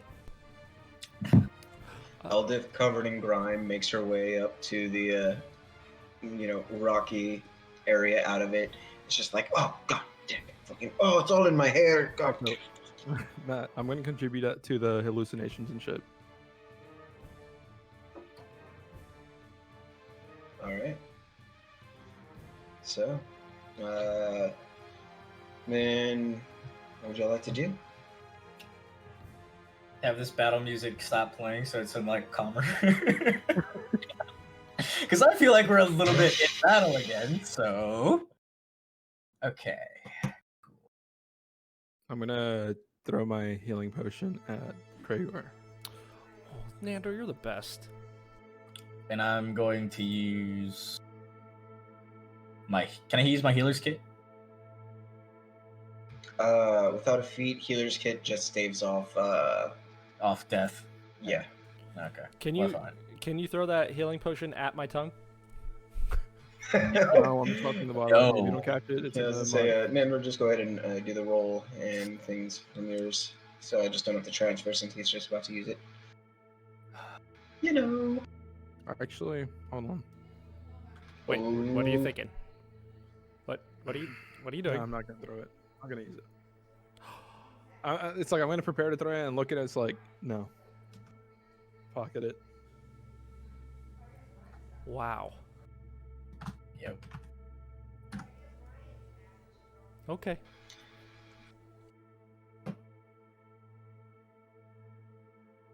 So, what would y'all like to do? Go back up and climb on the rock and go talk to Nandor. All right. Ront also makes his way to the little bastion and everything. A few intense bruises on him from where he got struck a few times, and he just kind of plops over next to Eldith as well, and just kind of starts scraping little bits of mud off. Looks up at y'all and kind of sees the tension, and just kind of looks back down. And go ahead. First off, I'm glad you survived that, Krager. Just throwing that out there, by the way. Survived what? Because you should be dead. Anyway. What? Well, that's just rude, Ramus. I mean, what did I do? You licked a blade with poison. Poison? You know what? Go sit over there. Go sit over there. I'm Okay. gonna use healing word level 3 and risk something fucking happening on Kragor.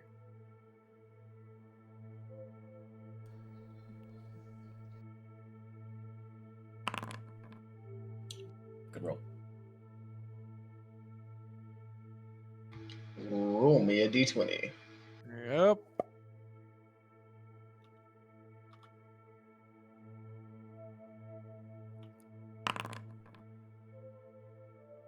All right. You're good. That's a good thing. I'm good. Yeah. Well, you get 11 HP back. Okay, good. Good. Don't worry, man. Suffering for you guys. Well, not Ramos, but Oh yeah, no. It's okay.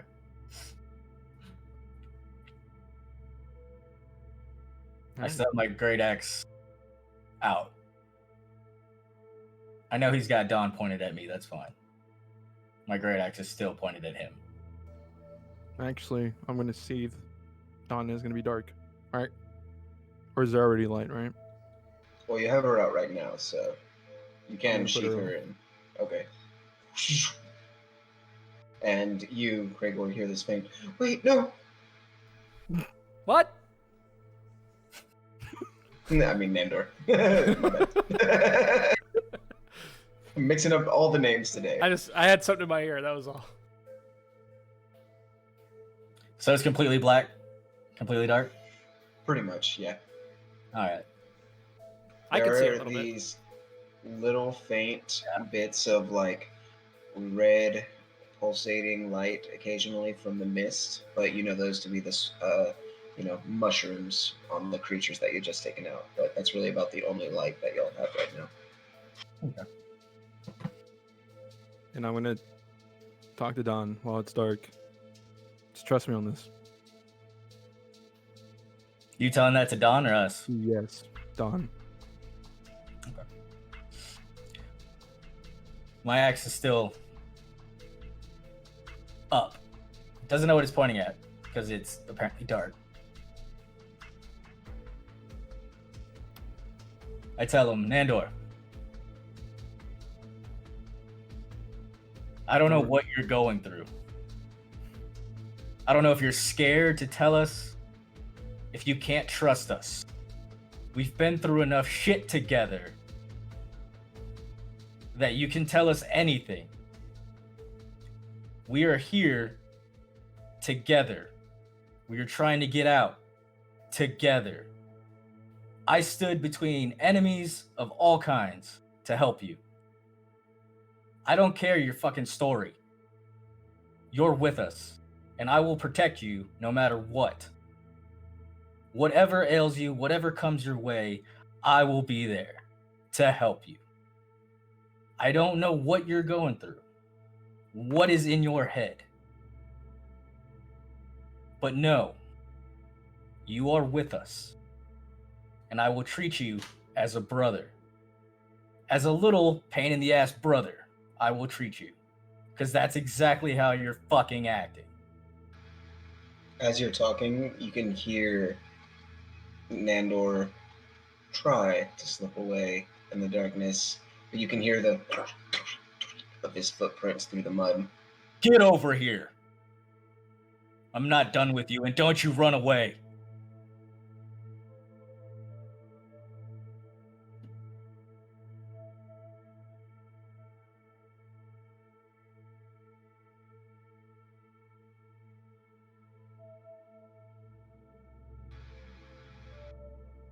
What are you doing?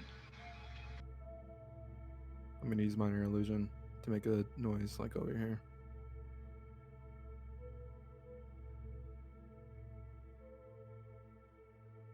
Like, or no, minor illusions like whispering and stuff like that, right? Usually, yeah. Okay, so instead of putting it over here, I'm gonna put it like here. Over. Like next to him. Okay. And basically the whispers are gonna say,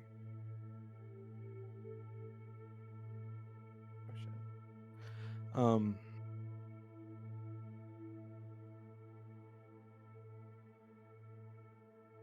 It's too late.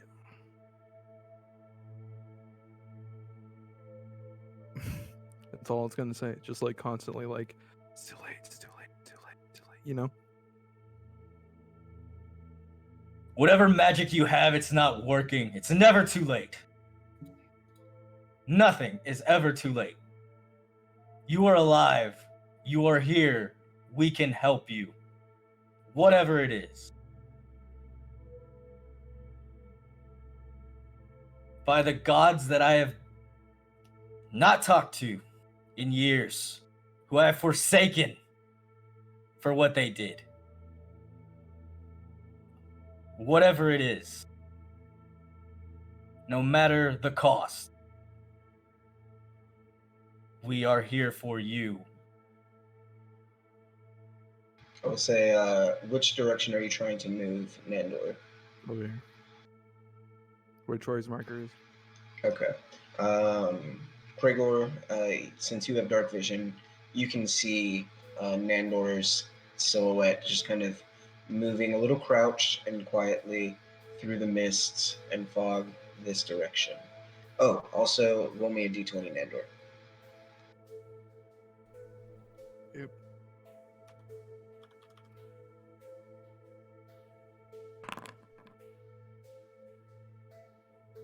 Right. Let me double check. All right. Nandor, roll me a d100. I don't know if it's 4 or not. Let me see. Hold on.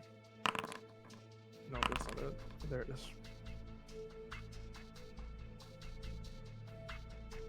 is. 20. Alrighty. So, as you're going, you have a familiar yet still extremely awkward sensation as you begin to sweat this porous, almost black sweat, and you cast grease on yourself. And I'll say probably at about here, there is now a grease sort of, not necessarily pit, but fucking spot that has, kind of dripped and grown in that area and is now mixing with the mud over here as you're trying to quietly move this way through. Okay.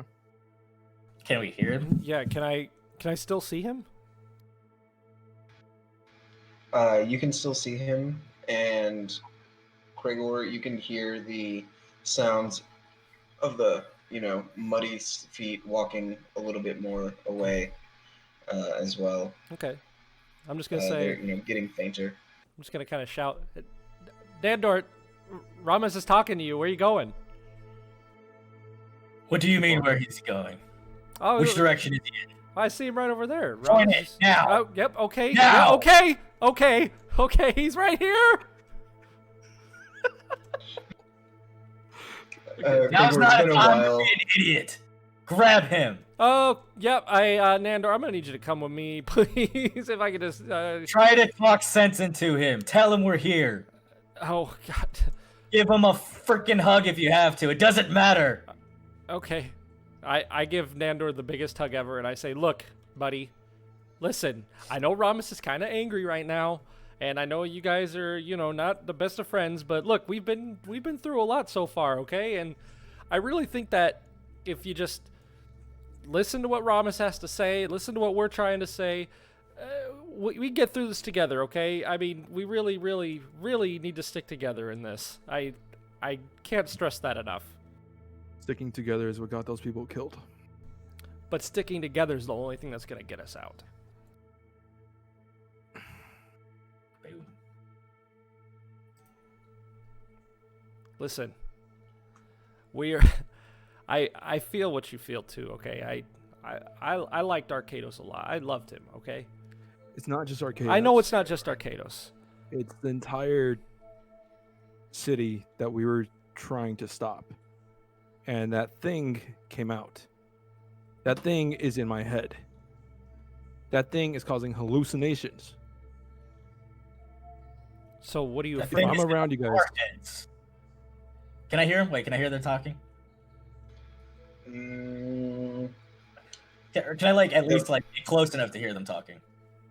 you can start getting close enough. I'll say you haven't heard them up to this point. Okay. Sorry. I was going to say, so what are you worried is going to happen? I'd rather just be safe than sorry. I don't know what's going to happen. Well, it doesn't The matter. hallucinations Mhm. get worse and worse.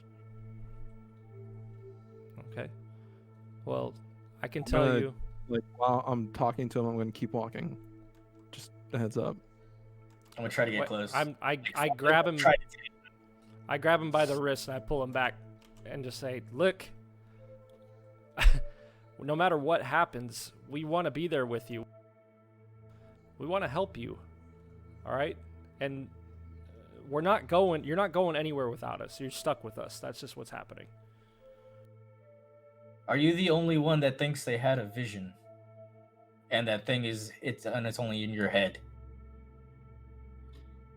It's in my head too. I see my brother standing next to you guys. I see the dead that we've lost all around us. Every single one. Even Arcados. I am not sure what is happening, but I do know we are stronger together.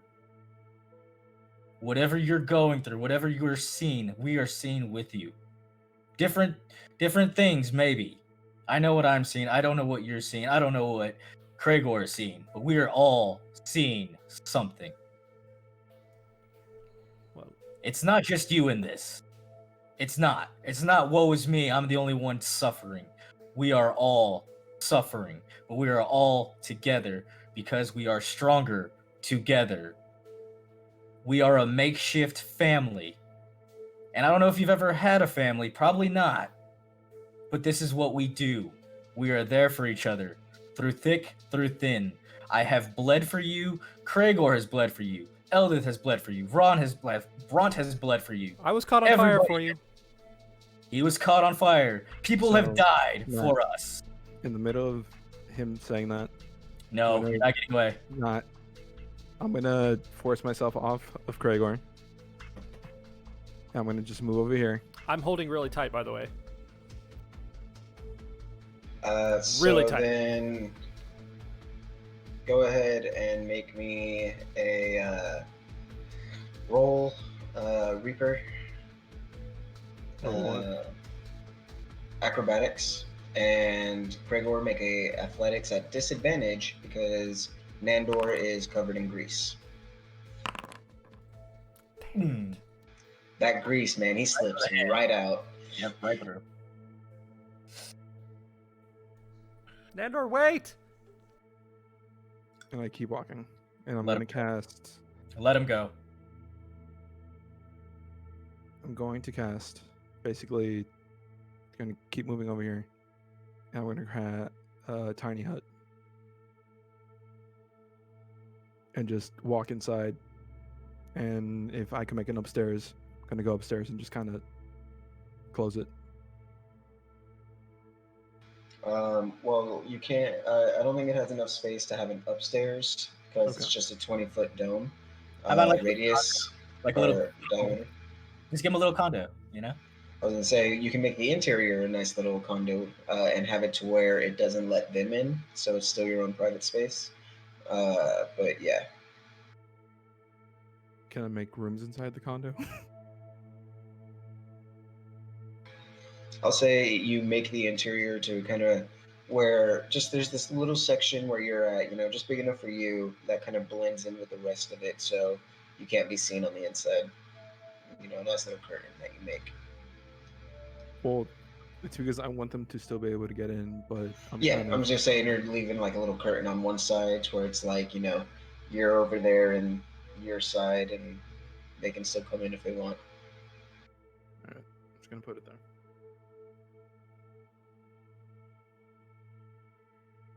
Mute. So you see him go, a little bit further out of the fog that is collected here in this muck pit, and he goes to just a bit to where you see then this faint shimmer as a dome of what color do you make it?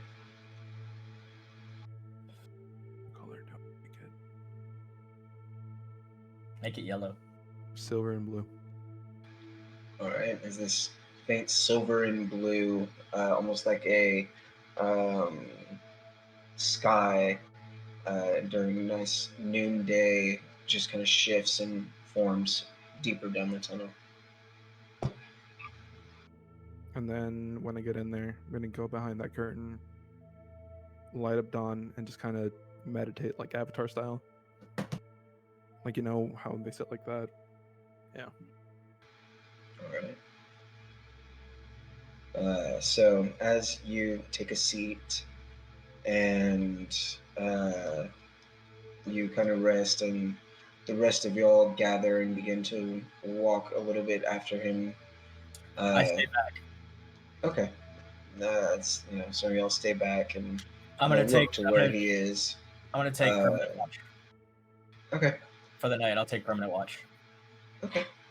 Then that is where we're going to do our first break with, him picking watch and the rest of y'all also taking a moment as well. In game and out. Understood. Well, that's a good start there.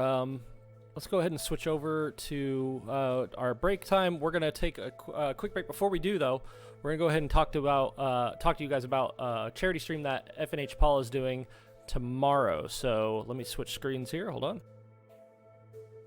And Esteban, if you want to talk about it, go ahead. All right, guys. So tomorrow, Paul, FNH Paul, the one and only, he's going to be doing this Saturday, September 26th, your friendly neighborhood Paul will be doing a 12-hour charity stream for Stack Up, a charity designed to use video games as a vehicle to help military members with suicide prevention and battling depression. He's attempting to raise $500. $500, guys. Like, I know it seems like a lot, but like any amount legitimately helps. And if y'all could do that, that would be amazing. So swing on over tomorrow. He's gonna be playing some Halo Reach, some Halo 3 ODST on Legendary. Donate to him, retweet whenever he goes live. Lurking helps him, to get those views up, and then with those views, people could come in, see that he's doing a charity donation, and hey, if he could get over $500, that would be amazing. especially for depression along military, because that's a major thing. I know it's hard to talk about, but that's just how it is. Just so swing over to twitch.fnhpaul tomorrow. Do we know what time that stream is tomorrow? I think it's at. He doesn't say. Yeah, he didn't say, but we'll be sure. If you guys follow our Twitter, again, we'll be sure to tell you guys that as well when he gets online. But 3 p.m. BST. So that's going to be what time for us? 3 p.m. 9 a.m. Central. Oh, Aaron Guard, yep. 9 a.m. Central Standard, 10 a.m. Eastern, so 7 a.m. or 8 a.m. 6. 8 a.m. 7, Pacific 7, Standard. 7. Yeah, I think it's 7 Pacific. Yeah. 7 a.m. Pacific Standard. So seriously, guys, if y'all could help, that would be amazing. Like, the way that you guys support us, it would be amazing if y'all could support a charity for that, because lots of veterans, like, dealing with PTSD, depression, and all that stuff, literally commit suicide on a daily basis. So please help. Please and thank you. It's for a great cause, guys. If you can get out there and support it, we really would appreciate it. Thank you to FNH Paul for the 5 gifted subs to us earlier this week. FNH Paul is a great guy as well, so make sure you guys are swinging out there, supporting his cause, and doing whatever you can to help him raise that $500. Let's smash that goal. I really think it's an easy goal to smash. So as long as we're all working together towards it. So that's going to do it for this first part of Heathens and Heroes episode 12. We'll be back in about 10 minutes. See you then. Hello, everybody. Welcome back to episode 12 of Heathens and Heroes. Last we left off, Nandor went into his tiny dome, and Ramus is trying to find a way to talk him some sense into him, as well as Kragor. And Matt, I'll let you take it away. All right, so the blue and silver skylight-style dome appears a little bit deeper down the hall, most effectively cutting it off, as it's a fairly narrow cave. And Kragor, you take a few steps to, kind of go in as well, and you find it is solid against you. You cannot enter into this dome as well. So you turn back to where Ramas is with Eldith and Ront, and I meant to do it a little bit further down, but I couldn't go further. I figured. I imagine you're like 50 to 100 feet away from this right now. Yeah. So, and I imagine y'all are at least technically standing out of the thing. So you know what? Here we're gonna switch over to old reliable. There we go.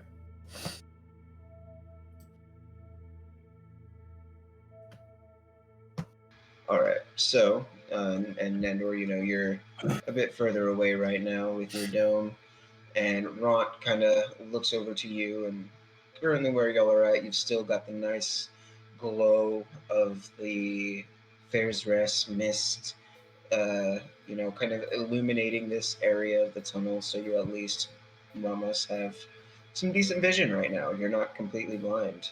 Yeah, so you wouldn't have been completely dark before either, because it was dim light in that cavern to begin with. So that was my fault anyway.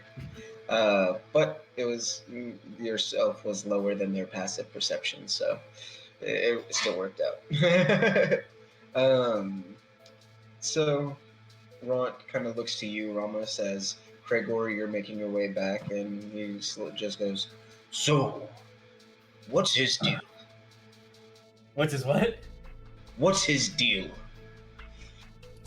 He's going through things wrong. Things that we don't know. And he's not letting us in. The only thing we can do is to be here for him. And let him deal with it. I may somewhat know what he's dealing with, Ramus. I mean, What? He did kind of let us know that he's dealing with some hallucinations, and he's worried that he's gonna hurt the people around him, is kind of what I'm gathering.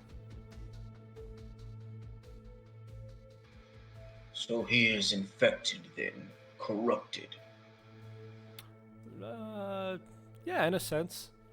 That's what it seems like. Then I am corrupted as well. Why do you say that? Because my brother is standing next to you and he's been dead. You only saw your brother in a dream. You haven't been seeing him outside of the dream. Technically. Well, his memory. Can I since I saw him in the dream, it's like always popping up now. Like it's yeah. But I will say it's not technically the same level of actual hallucinations that Nandor's going through right now. But yeah, definitely in that sense, he very much is. Just wanted to clarify that real quick. Gotcha. But continue. I don't know if it's as intense as his,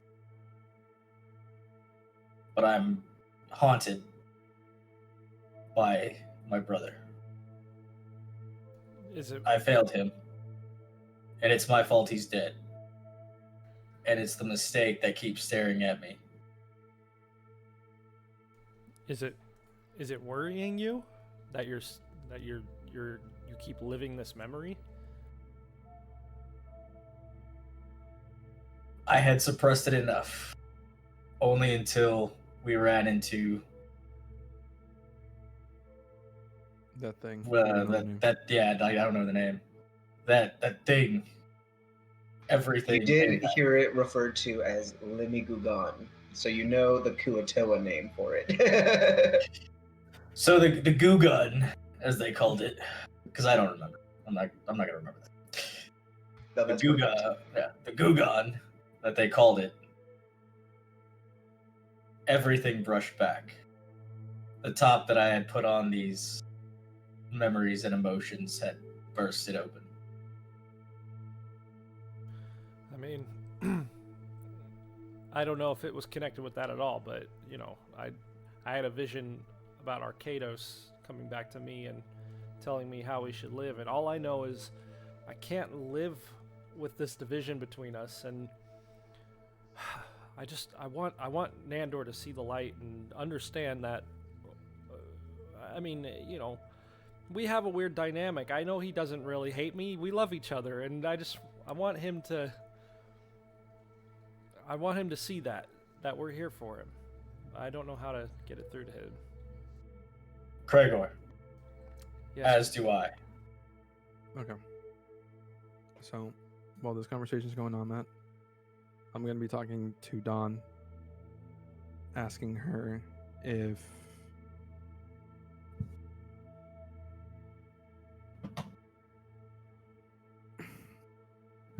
she would be able to fuse with me.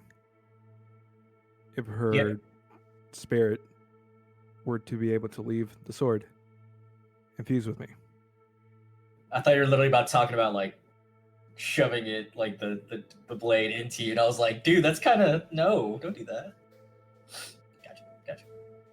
So, Nandor, as you settle down amidst the dome, kind of using the blue and silver colors that you've made to replicate a sky, to replicate that sense of just extra calm that you need before the Underdark, before the dwarves, before everything.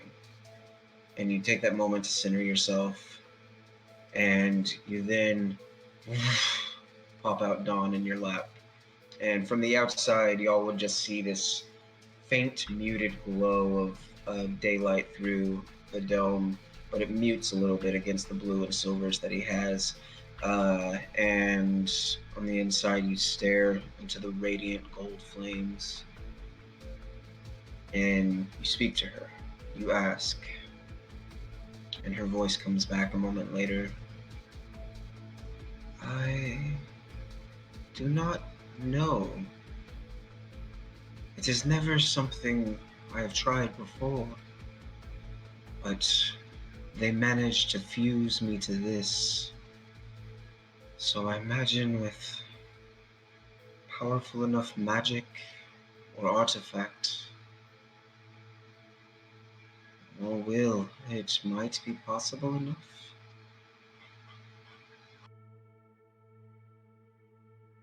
Ooh, okay.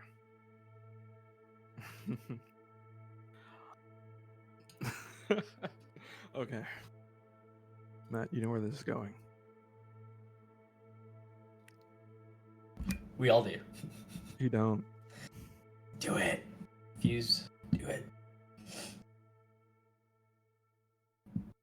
If my body were to, if I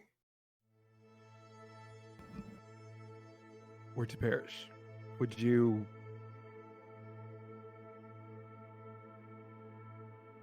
be able to leave the sword? I know it's never been done before.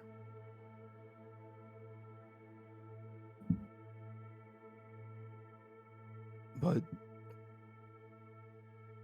just in case, I'm asking you, if I were to perish, would you be able to leave the sword and just inhabit my body? Become one? I do not know. Our connection provides us with many things and many capabilities, many as of yet unexplored. I am still weak of my isolation, of the pain of loneliness and the torture of misuse. But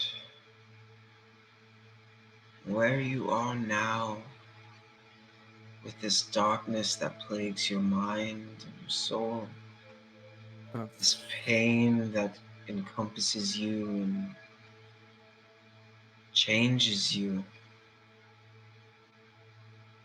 I fear with so much pain, so much anger, it will be hard. That's why I'm asking you to help. To help me cleanse this plague, this curse of hallucinations, of this madness. I can feel the sliver of corruption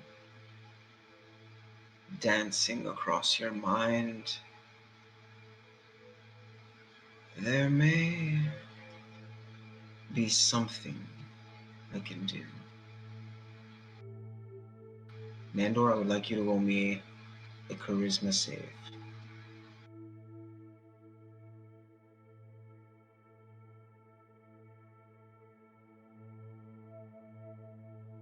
Normal? Correct. Alright. You stare down into the blade. Stare into hopefully what you imagine to be Dawn. This entity residing within the flame, within the hilt, within your mind. And about 10 minutes pass. Your eyes burn. Body still kind of aches from the day. And you can feel this warmth beginning to spread throughout your hands and your knees closest to the blade. And while you can't see it, and neither can those around you as they are outside, but your eyes begin to glaze over with that golden white light from whenever you've occasionally used Dawn and had it manifest in you as well.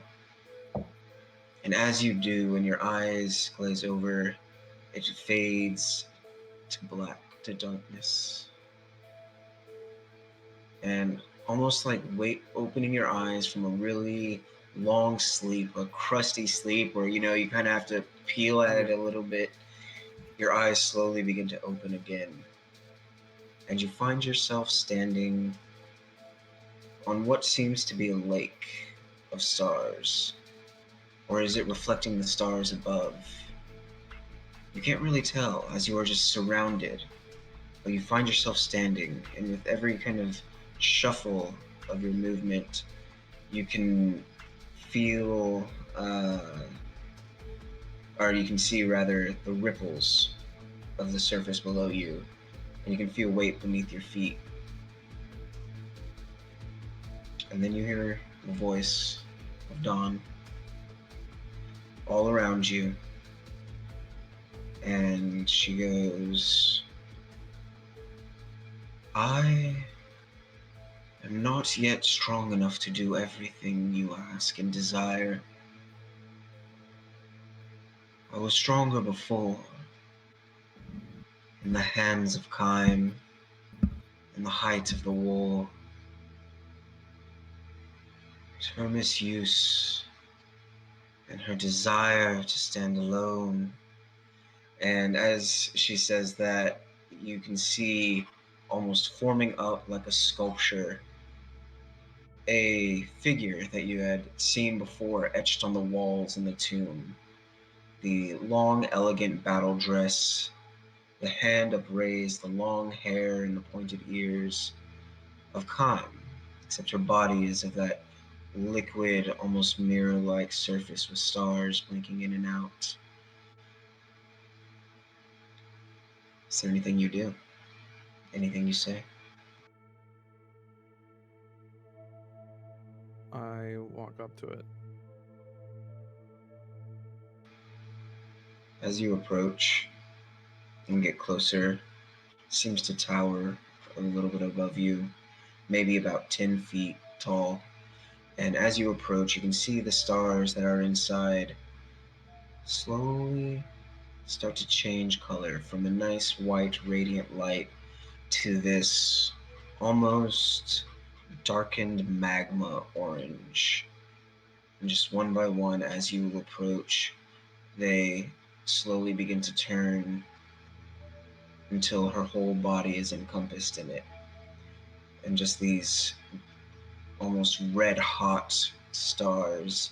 And you can hear the voice of Dawn once more. Kime thought she was powerful because she stood alone above the rest. But when you stand alone, the one who watches you watches with 4 eyes in all directions. There is nowhere to go but down. And you see her body collapse and split into multiple shadows that stretch across the ground before you. And they begin to rise up, kind of forming out of the ground. And you can see multiple small figures, these 4-legged, almost looking like thick mastiff hounds of just muscle and cord, except where their heads are at, there are these 2 heads that kind of stare and look around rapidly. They now surround you. What do you do?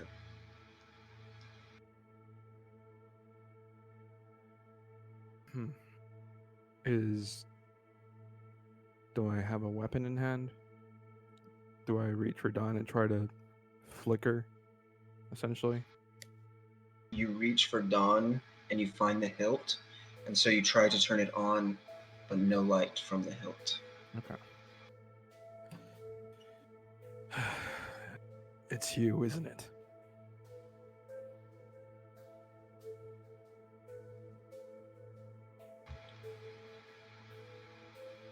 I am just the conduit now. Your fate is in your hands here.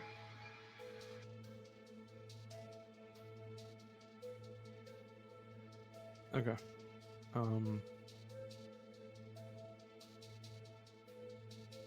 I'm going to... Can I cast anything? Yes. And to give a little perspective, There are odd.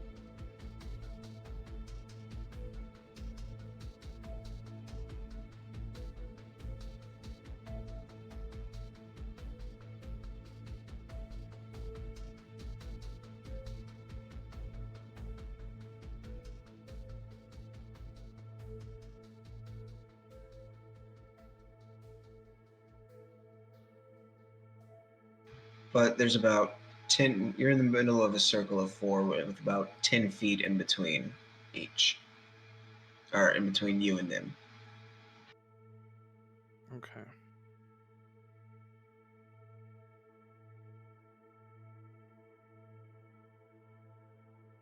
Okay. Oh.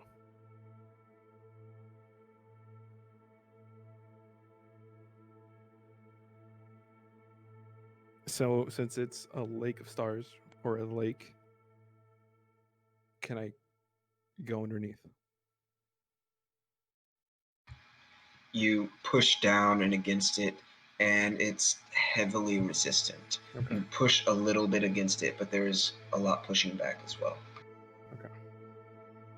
So As you do, they are slowly pawing closer, just kind of circling you. The two heads that each of them have are just kind of snapping at each other.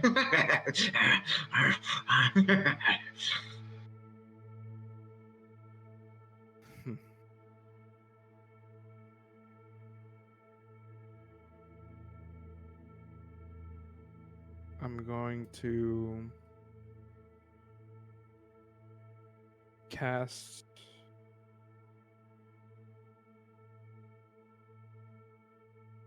Thunderwave. Okay. Do you wait till they get close enough to where they're all about to like pounce before you do? Yeah. All right. So go ahead and cast for me.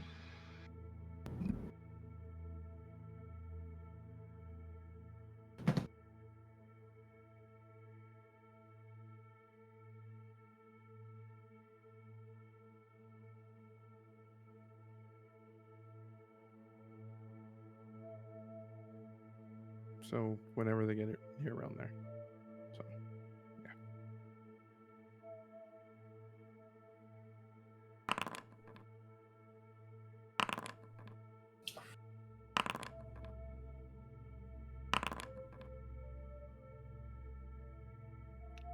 So 2 of them stay close enough while 2 of them are flung back once more from the thunder wave, and the other 2 just kind of ripple against it, maintaining their position, sending out kind of shock waves in the water around you, displacing little bits of stars. What I'm going so what I want to do essentially is I'm gonna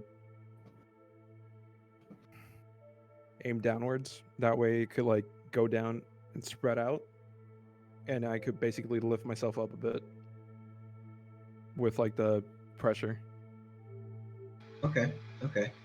So you aim downward and you slap, and the fucking thunder wave goes out from around you, making the water below you cave outward and everything for a moment. And as it does, the 2 that remain look at you and they begin to pounce at you as the water expands and then contracts. And as it contracts, it crashes into you and covers you, and you found yourself thrust downward beneath the waves. And you can see above, the other 2 are beginning to rise, while the other 2 that withstood it are clawing at the lake surface, unable to get to you. And you floatlessly, or weightlessly, that's the word I was going for, float downward into the dark with these little bits of stars now kind of around you, like little fairy lights, blinking in and out. And you think one is close and you kind of reach for it, but you continue to reach, and there's no distance to it. It is just seems close but far at the same time. And as you float downward, you hear the voice, "Now what sounds a little muffled. And you hear Dawn coming through. The deeper you go into the darkness, the more terrifying things that lurk. And you begin to see these 4 massive, pinpoint, glowing eyes in the distance that don't seem to be attached to any silhouette but peer out at you with this almost searing heat wave that you feel through the water. And as you do, you can also see or hear once more Dawn's voice. But within the darkness, it becomes easier to find the light. And you feel another warmth behind you. Cooler, not necessarily cooler, but more comforting, more enveloping. And you turn and you can see there are 2 statues sort of forming like out of the liquid in the stars as the one did before. And you find yourself between these 2 parallels. What do you do? Can I look at them to see what they look like? Roll me a perception.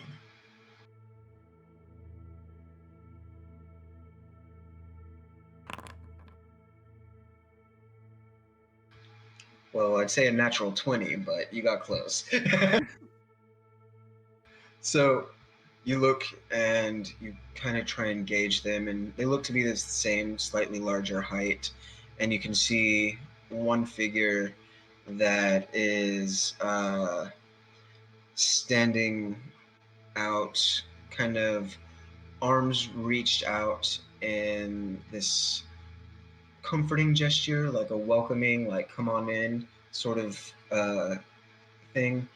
And as you're gauging over them, you can see the figure is lithe, not a stocky figure with pointed ears and shaggy short hair. And you look across the face and you can see one golden eye kind of made out of the stars and one that is missing. And you haven't seen Kragor without his eye patch, but you recognize the face.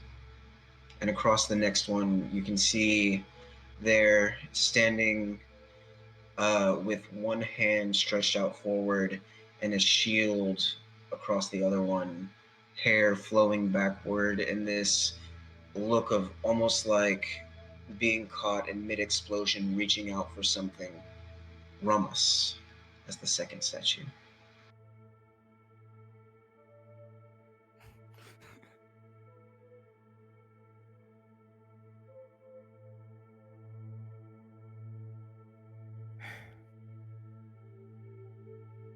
Are they...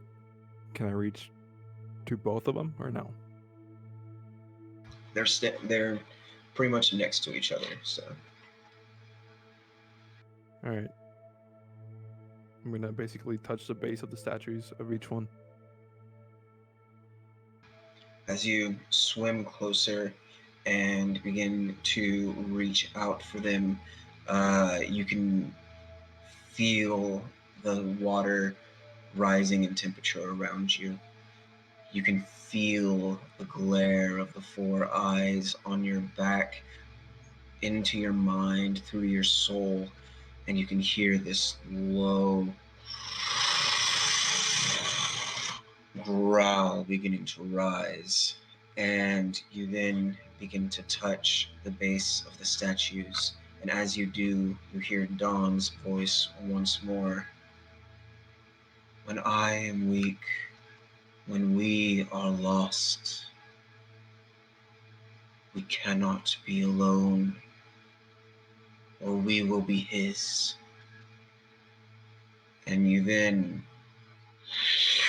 come out and find yourself sitting there, resting, sweat pouring down your body. And you kind of look around slowly, and everything seems a little less squiggly, a little less breathy. You feel weakened. You take a point of exhaustion, but you are momentarily cured of your madness. As in, it is gone for now. And on the outside, it has been about 3 hours. Everyone's asleep except for me, right? Gregor, did you pass out? Reluctantly, yes. I told them all to go to sleep, basically. All right. Ront is the reluctant, last one as well. It's probably with you, Gregor. But he eventually falls asleep as well. So yeah, Ramos, it's just you up right now. Then, standing guard. Have you been up to anything while standing guard? And also roll me a perception.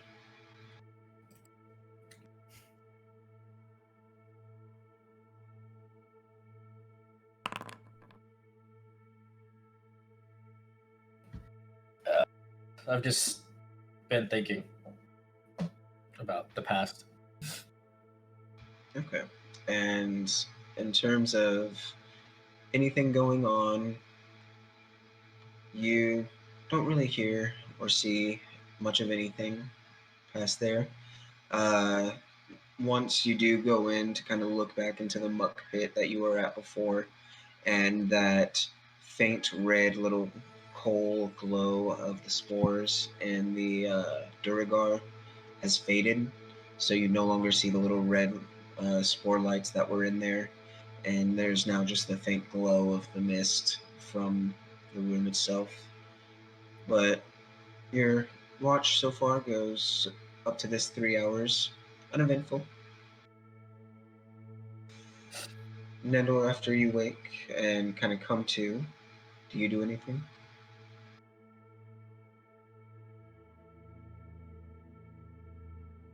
I will say, dawn is dark whenever you come out too. Okay. I'm gonna talk to Don. It's like, thank you. With whatever power you had, thank you. You wait a moment. There is no response. You can still feel her attachment through your attunement, but no response. Okay.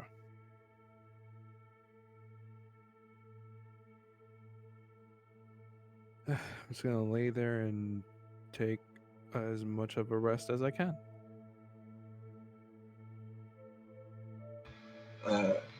Ramos, do you stay up for the entire night? Stay up for the entire night. Go ahead and make me a Constitution save.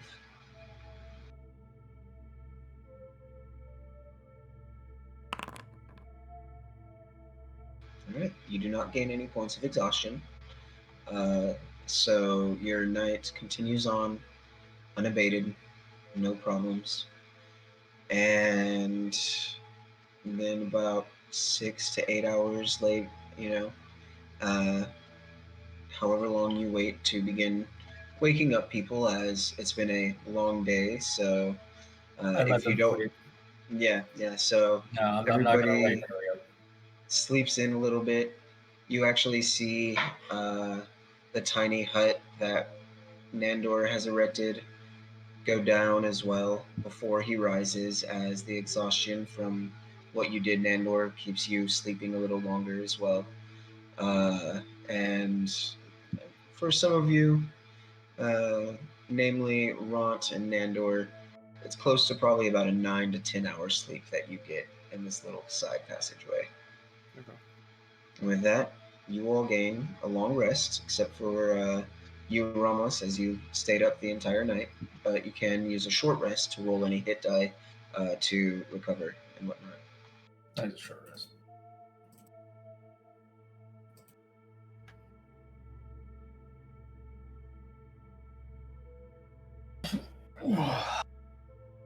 Where's the die? Where's the die? I think right. No. It's a 0. It might be because you're multi-class, so it doesn't know which to use. So actually, here, let me see.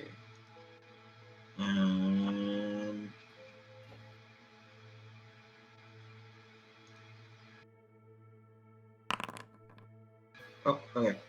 There you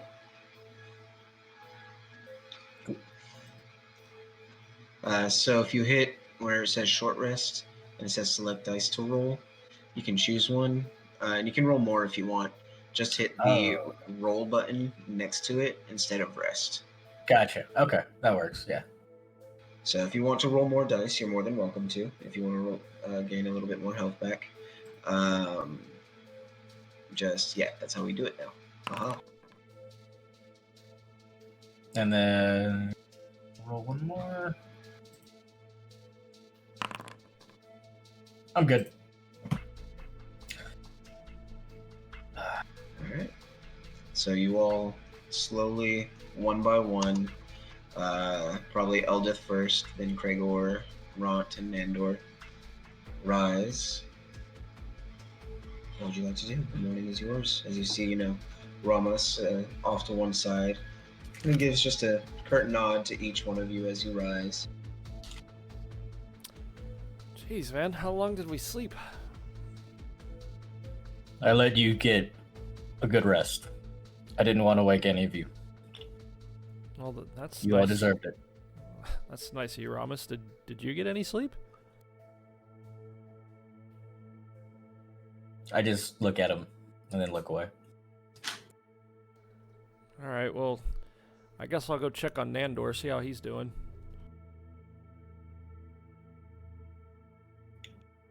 Are the dogs still there? That was on the stream. No. Good, buddy. They're still on the map. So I'm just trying to get mad. Oh God, these dogs! Little do you know, the dream came into reality. I didn't see this. So Nandor's awake right now too, right?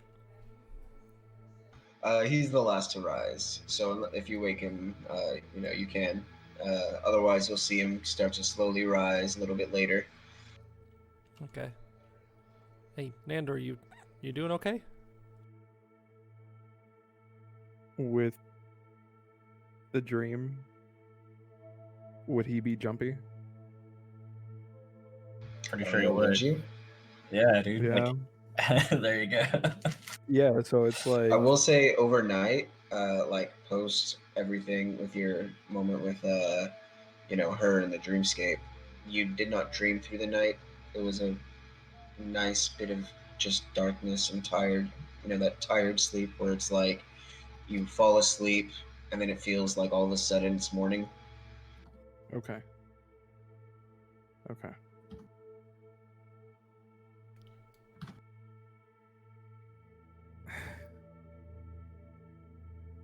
Okay, so I'm gonna wake up, stand up, and just give Kragor a hug. And tears are gonna start streaming down the eyes, and say that it's gone. Wait, you mean your hallucinations? They're gone? Yes, they're gone. Oh, Nandor, I'm so happy for you. God damn it. And I squeeze him. I give him a big hug, almost a back-breaking hug, but just the biggest hug I could ever give him. And I say, I can't wait to tell Ramos. And I start to run out.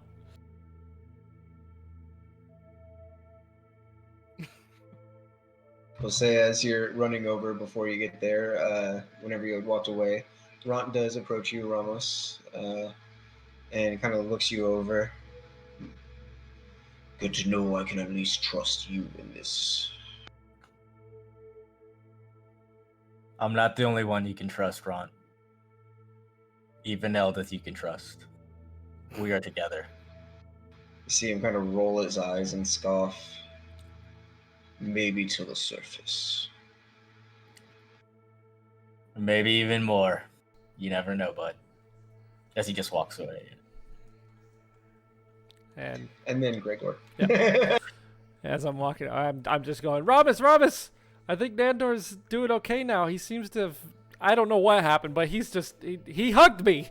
He hugged me. Are you sure you didn't hug him?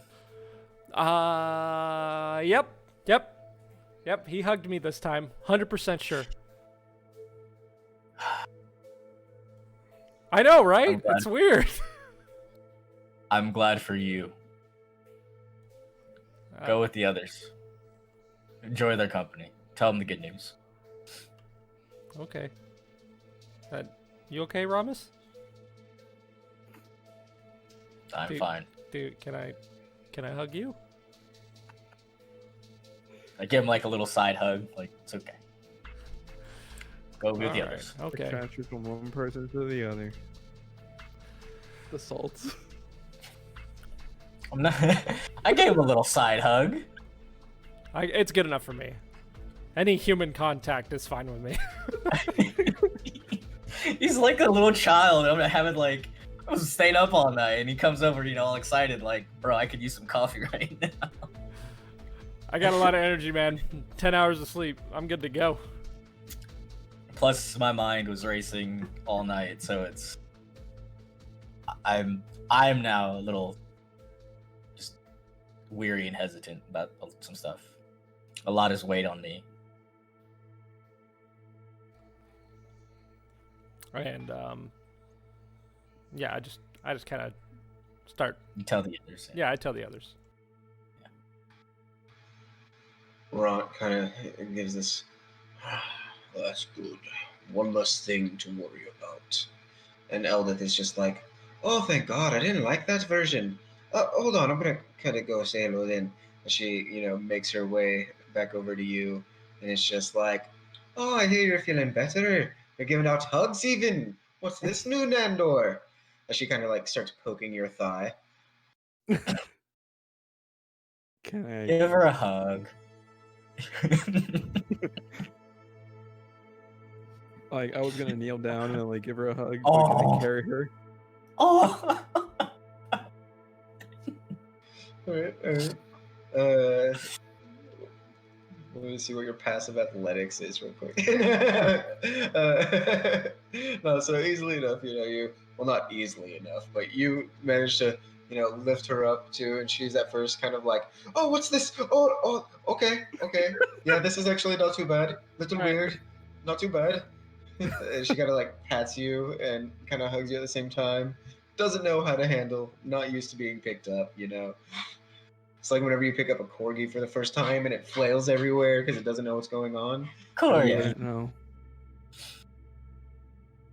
My brother has a corgi, so I know. Man, I've lived with many a corgi. But she then is just kind of like, so what was all that then? You know that thing that we saw, the Demogorgon? Yeah. That poisoned my mind. And with the help of Dawn, I was able to expunge it. She kind of tilts her head towards your blade a little bit. Oh, that's a right nifty thing you got there. Well, I'm glad it worked out for you and everything. Hope we don't have to deal with anything like that again. I really didn't like the tension in the air. She then kind of looks over towards Ramus's and is like, so, are you gonna handle that now too? Because I don't want to handle it. I don't see any of this because my back's still turned. Mm-hmm. Gonna walk out to him, put my arm or my hand on his shoulder. Any reaction? Because you don't know it's me, but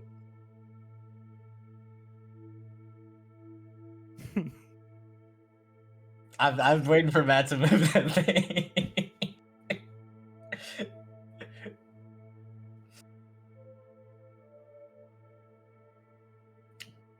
I hear you're feeling better. Yeah. You got rid of all those hallucinations.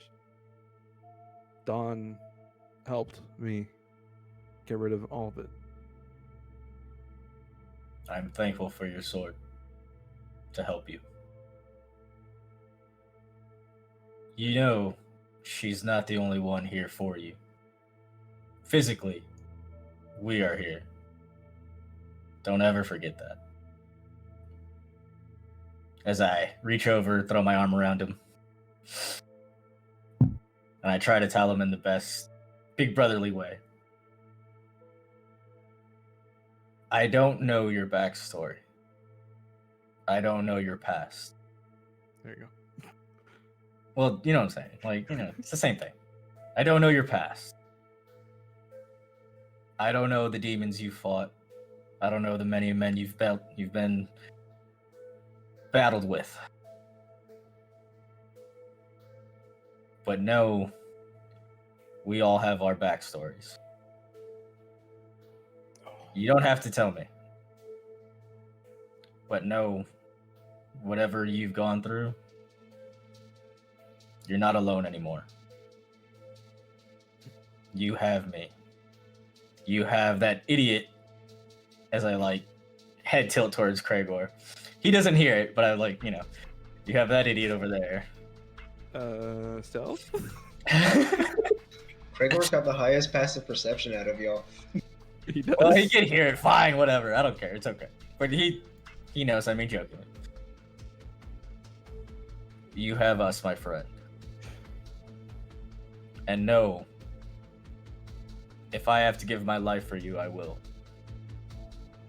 And know that it is of my accord and none of your fault.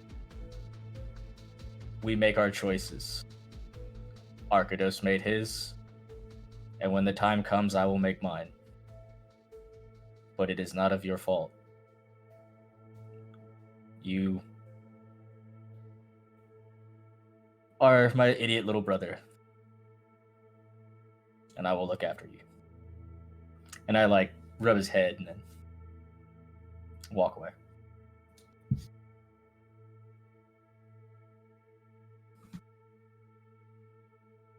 Now hold on a minute. You can't say that. I'm walking away. Good day. I'm like trying to like zig and zag. Like, no, my last word, mine. All right. Yes. What is it? We need to get out of here now. That's the smartest thing I've heard you say all week. Let's go. Or no, wait, no. For once we agree. Who are you again? Who is this new person?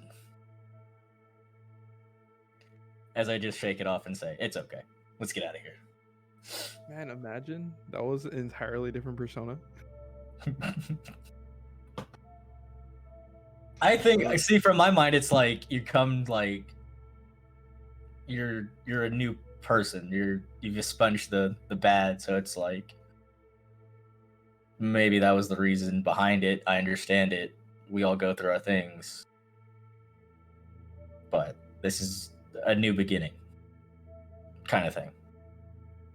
So I'm also looking after, you know, everybody and you. So it's a good change of pace from what we were.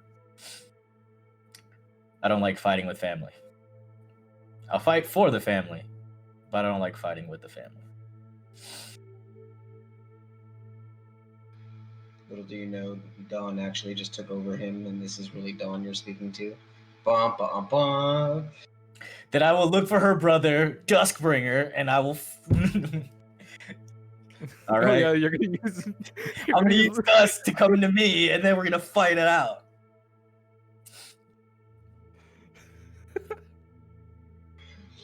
All right. Seriously though, if dust does exist, I want to find it. I really... Just like a black, you know, like the black saber from Star Wars. That's exactly what I want. Just yes. I'll keep that in mind. Kraegor, you can't see in the sunlight.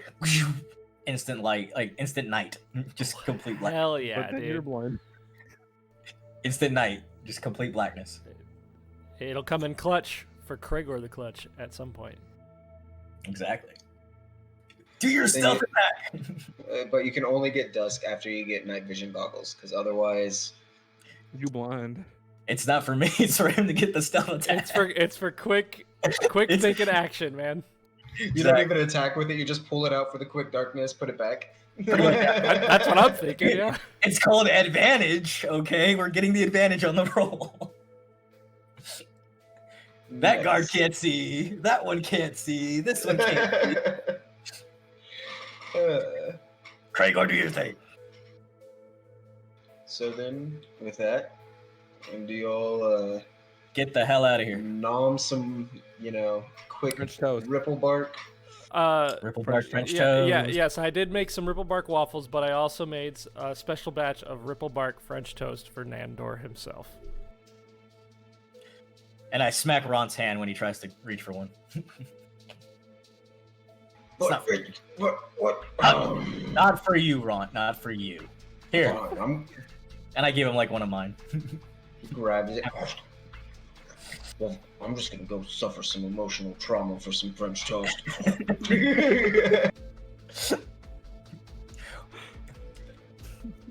Someone's spurs in a rut today.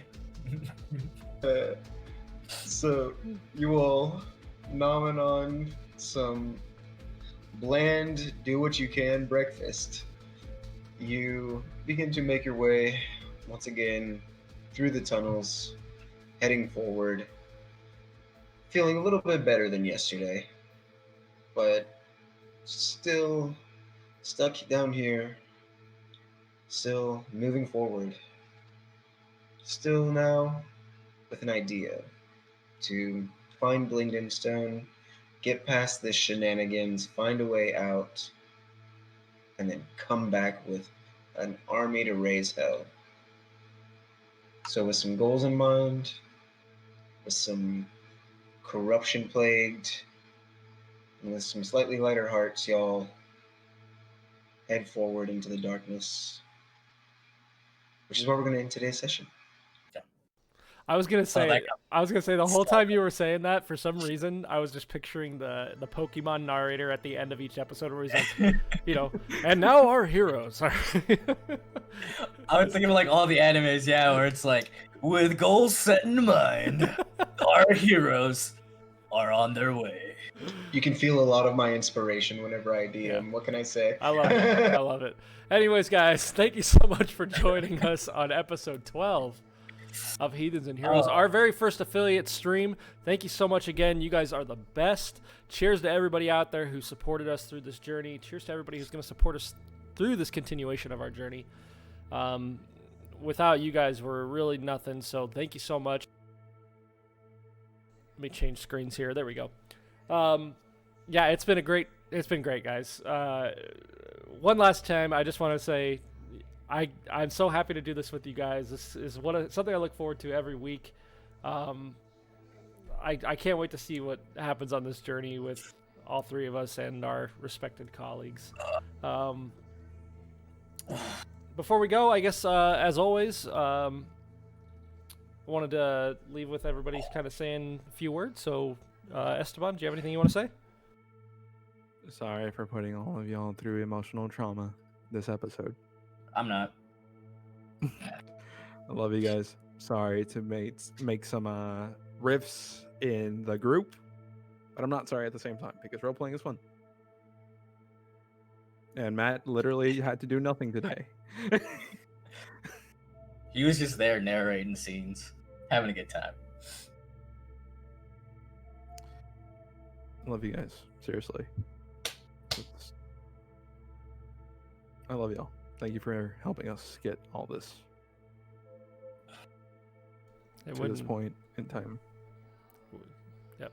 couldn't have been done without you guys. So, Troy, you want to say something? As I always do after every show, I'm going to thank you guys over and over and over and over and over.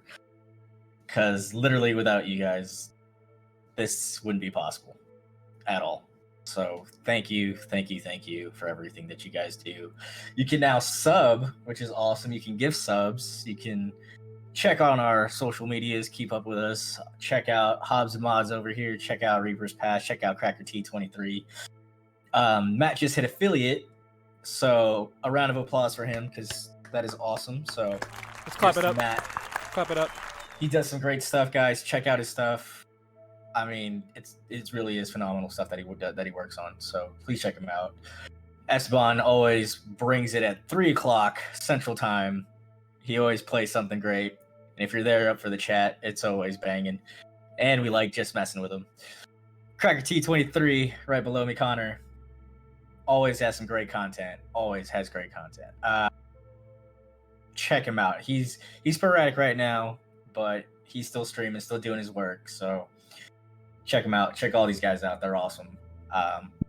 Again, if you have the chance tomorrow, check out FNH Paul's stream. His 12-hour stream. It's a very close thing for me as well. I have family members in the military that are vets, and it's a rough transition.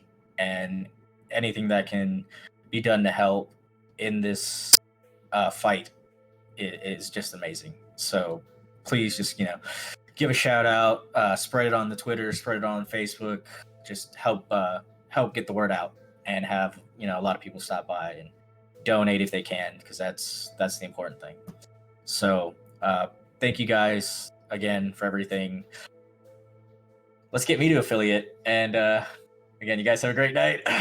Doomed Atlas style. Look at that. I think we can get you to affiliate. I feel it coming, baby. Don't worry. Matt, did you want to say anything? It was nice to be able to chill while y'all did all sorts of shenanigans. Let's have a fight between us. Right. I never say no to PvP. It's always entertaining. But no, it was a lot of fun. I am super stoked to continue doing this, to see where y'all go, to see what happens, to see what comes next. So it'll be pretty awesome. And much love once again to everybody that has come by any of our streams, from all of y'all's channels. You're all awesome. You're a great community.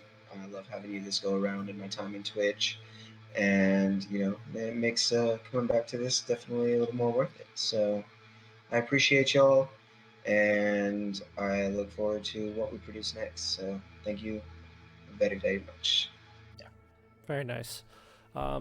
As for me, guys, again, I'm just going to circle back and say the dynamic that I feel like we've created on this thing between Ramis and Nandor and myself. I know it's kind of a weird dynamic, but I feel like it works. I really enjoy it every episode. I've watched every episode on YouTube by now, just doing my work, and I love it absolutely.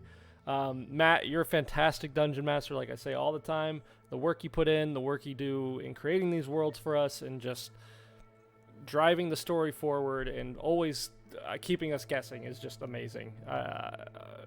Again, this is my first campaign, but from what I can tell, you're doing fantastic. So thank you so much. Yeah, I mean, really, that's going to be it for me. I just wanted to say again, thank you so much for getting us to affiliate. We have a lot to do and a lot of work coming up.